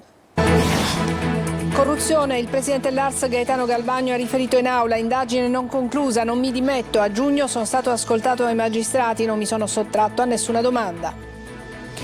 Violenza sessuale su minorenni, condannato anche in appello Don Giuseppe Rugolo, pena ridotta a 3 anni per il sacerdote della diocesi di Piazza Armerina. Scandalo, referti in ritardo all'ASP di Trapani, sale a 19 il numero dei sanitari indagati, sono medici, infermieri e personale tecnico ospedaliero. Caldo e AFAP, allerta della protezione civile per rischio incendi, bolino rosso a Palermo, donna cardiopatica morta per le alte temperature. Assegno di inclusione, via alle nuove domande, in Sicilia sono 416.000 i beneficiari, avrà una durata massima di 1 anno. Calciomercato, a Palermo in arrivo Augello ed Elia, il DS Carlo Osti pronto ad ufficializzare i primi nodi in entrata. Serie C, il Catania lavora allo sfoltimento della rosa, Castellini ceduto in prestito al Mantova, 6º acquisto del Trapani. Domani a Siracusa parlerà il presidente.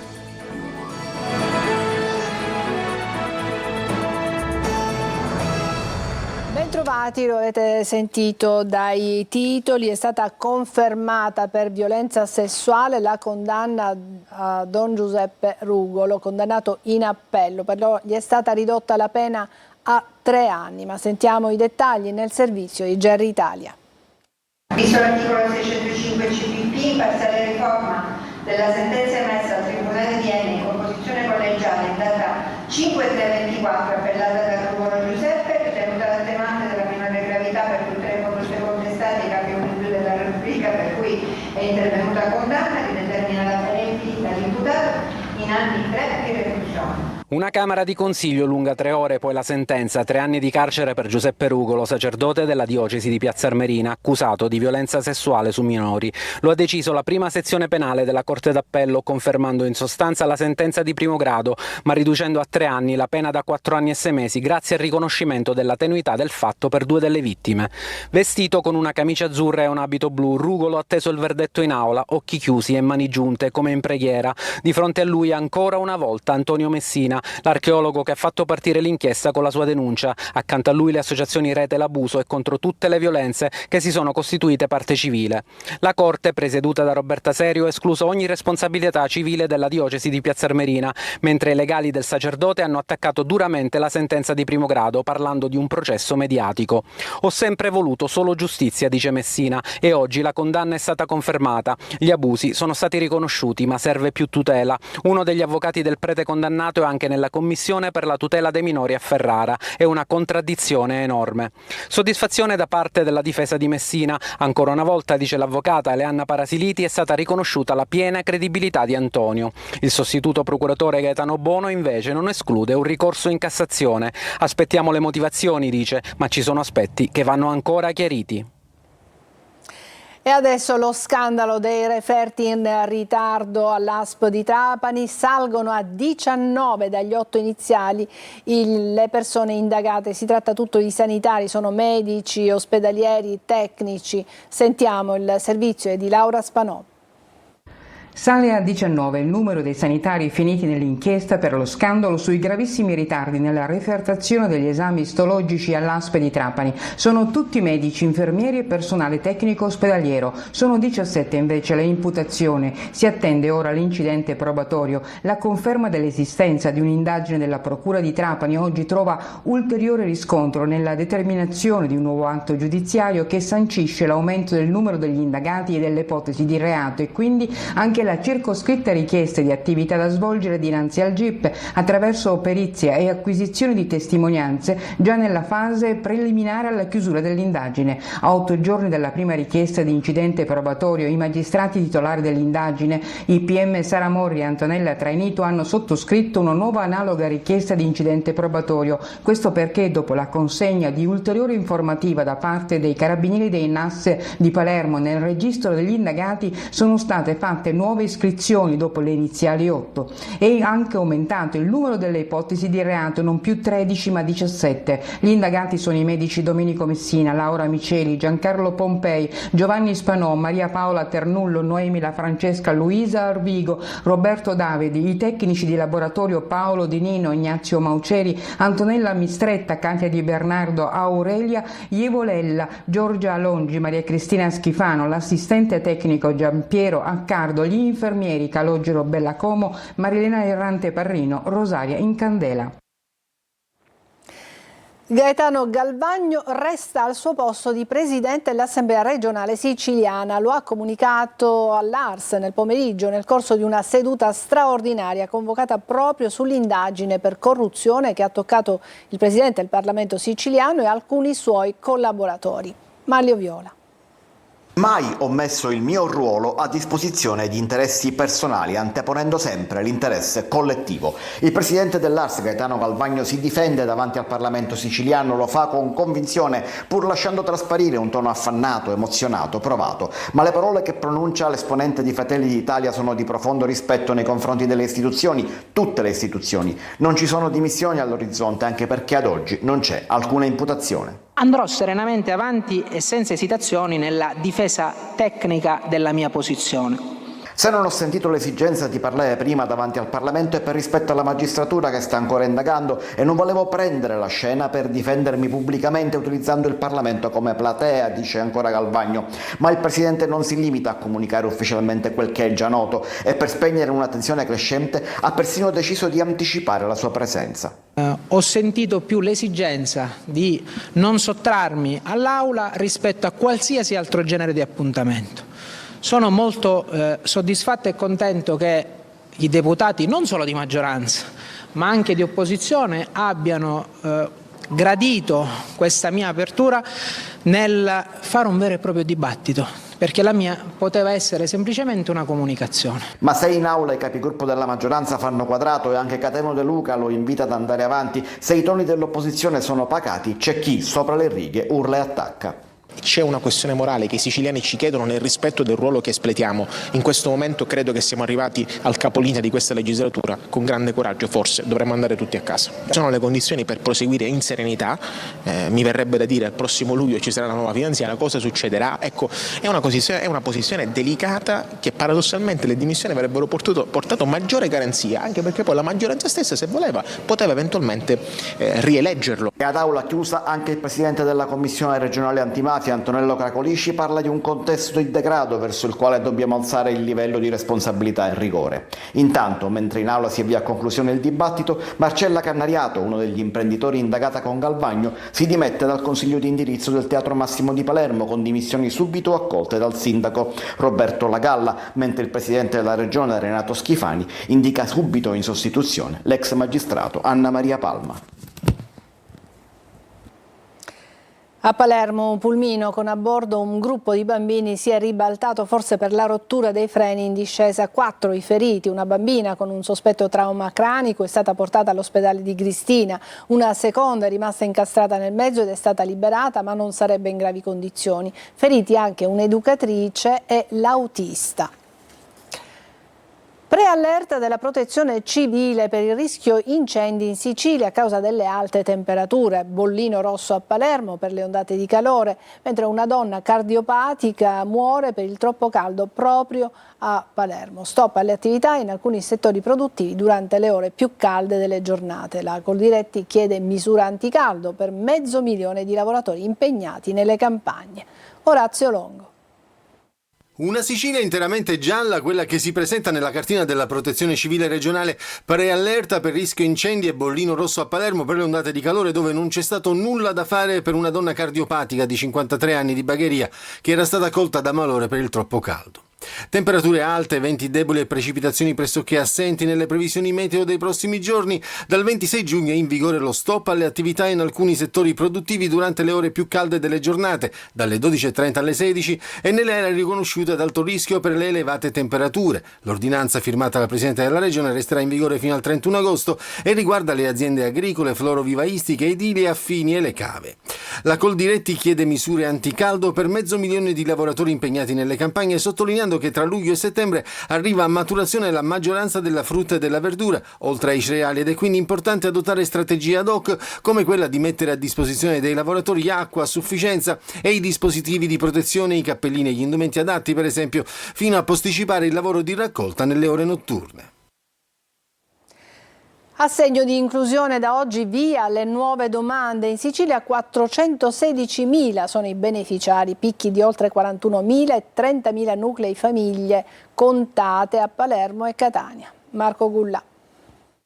Pronti, via si riparte. I beneficiari che a giugno hanno ricevuto l'ultimo assegno di inclusione dopo i previsti 18 mesi di pagamento, da oggi potranno presentare una nuova domanda per il rinnovo del beneficio, che stavolta avrà una durata massima di 1 anno, come disposto dalla legge istitutiva della misura, e da questa mattina CAF e patronati presi d'assalto per la nuova richiesta. La domanda la può presentare chi ha un reddito basso, ovvero inferiore a 6.500 euro, moltiplicata per la corrispettiva scala di equivalenza, chi comunque all'interno del nucleo familiare deve avere necessariamente o un minorenne o un disabile o un ultrasessantenne o comunque una persona che ha un disagio psicofisico. In Sicilia la platea che ha finora beneficiato dell'assegno è pari a 156.000 nuclei con circa 416.000 persone coinvolte e picchi di oltre 41.000 e 30.000 nuclei familiari a Palermo e Catania. Sono in tantissimi, vuol dire quindi che qui c'è mancanza nella nostra terra, c'è mancanza di lavoro, la gente sta male economicamente, quindi ha bisogno dei sussidi per poter andare avanti. Quello che noi chiediamo, soprattutto al governo, è come questa gente debba andare avanti, per esempio per il mese di luglio, perché la domanda viene rinnovata oggi ma andrà in porto dal 15 agosto in poi, quindi per il mese di agosto. Il mese di luglio invece sarà il mese di stop. Sit-in davanti ai tribunali dei lavoratori precari della giustizia assunti con i fondi del PNRR. L'ultima legge di bilancio escluderebbe dalla stabilizzazione quasi la metà del personale. Per i sindacati sono a rischio i tempi della macchina della giustizia. Emanuela Corsi. Basta con i soldi alle armi, basta con i soldi all'industria militare, l'Italia deve tornare a uno Stato sociale e la giustizia è Stato sociale e servizio essenziale. 12.000 precari della giustizia assunti in Italia con i fondi del PNRR rischiano il posto di lavoro. L'ultima legge di bilancio prevede la stabilizzazione di circa 6.000 persone, escludendo la metà del personale. Per contestare queste decisioni del governo, CGIL, UIL e OSB hanno organizzato 2 giorni di sit-in davanti ai ai tribunali di tutto il paese.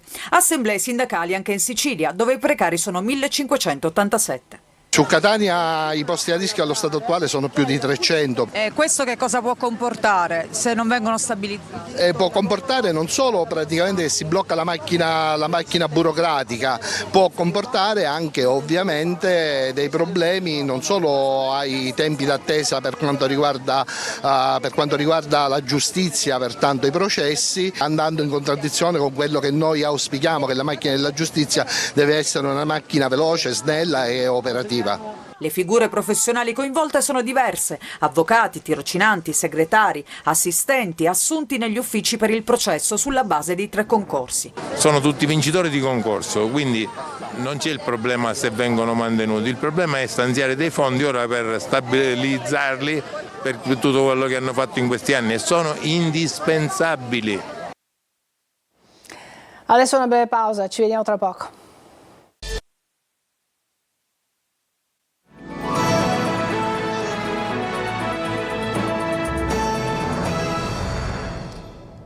A Catania diverse le discariche a cielo aperto, siamo stati in via Ungaretti, sempre più esposta a rischio incendi, e anche a Fondo Romeo. Sentiamo Tonino De Mana. Ormai le segnalazioni non si contano più ed interi quartieri di Catania affogano tra rifiuti, sempre più variegati e pericolosi. Spazzatura che viene accatastata e poi bruciata, rendendo l'aria irrespirabile e creando seri problemi di ordine pubblico. Siamo in via Ungaretti, una traversa di via Palermo, divenuta il simbolo dell'abbandono, con tonnellate di rifiuti accatastati ai margini della strada. A volte è persino impossibile raggiungere alcuni terreni privati, dove trovano rifugio anche una decina di cani che alcuni giorni fa sono stati circondati dalle fiamme. Per Agata, chi li accudisce, sono stati momenti di terrore.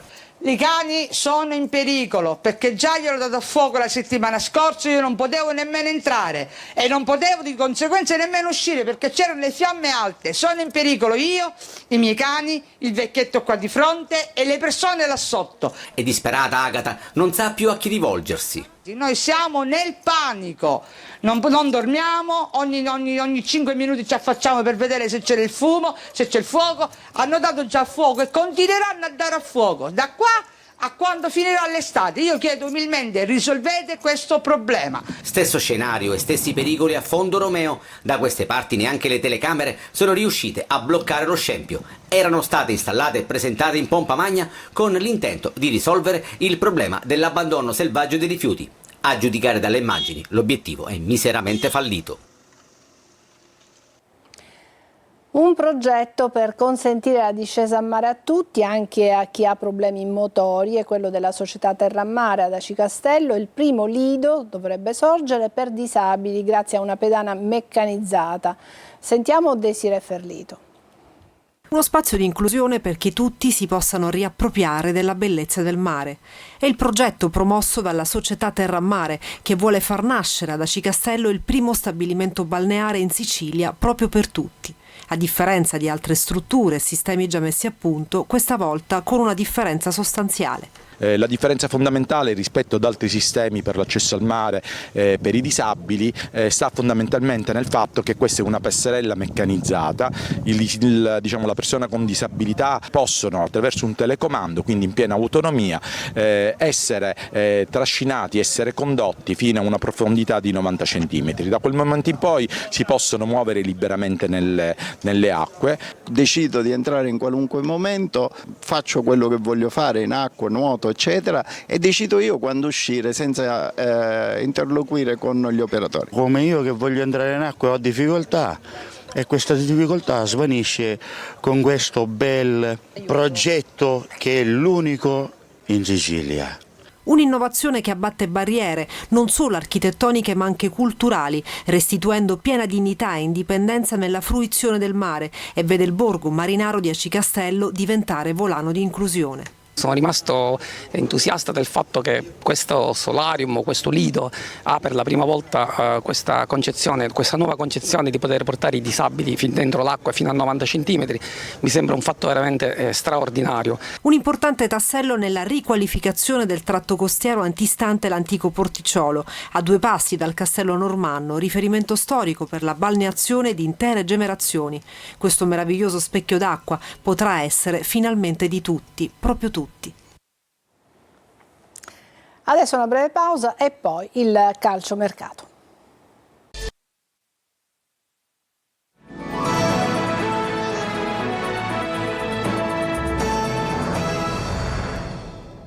Eccoci al calcio, il Palermo si rifà il look sulle fasce, in arrivo Augello ed Elia, il direttore sportivo Carlo Osti è pronto ad ufficializzare i primi nomi in entrata. Marco Gullà.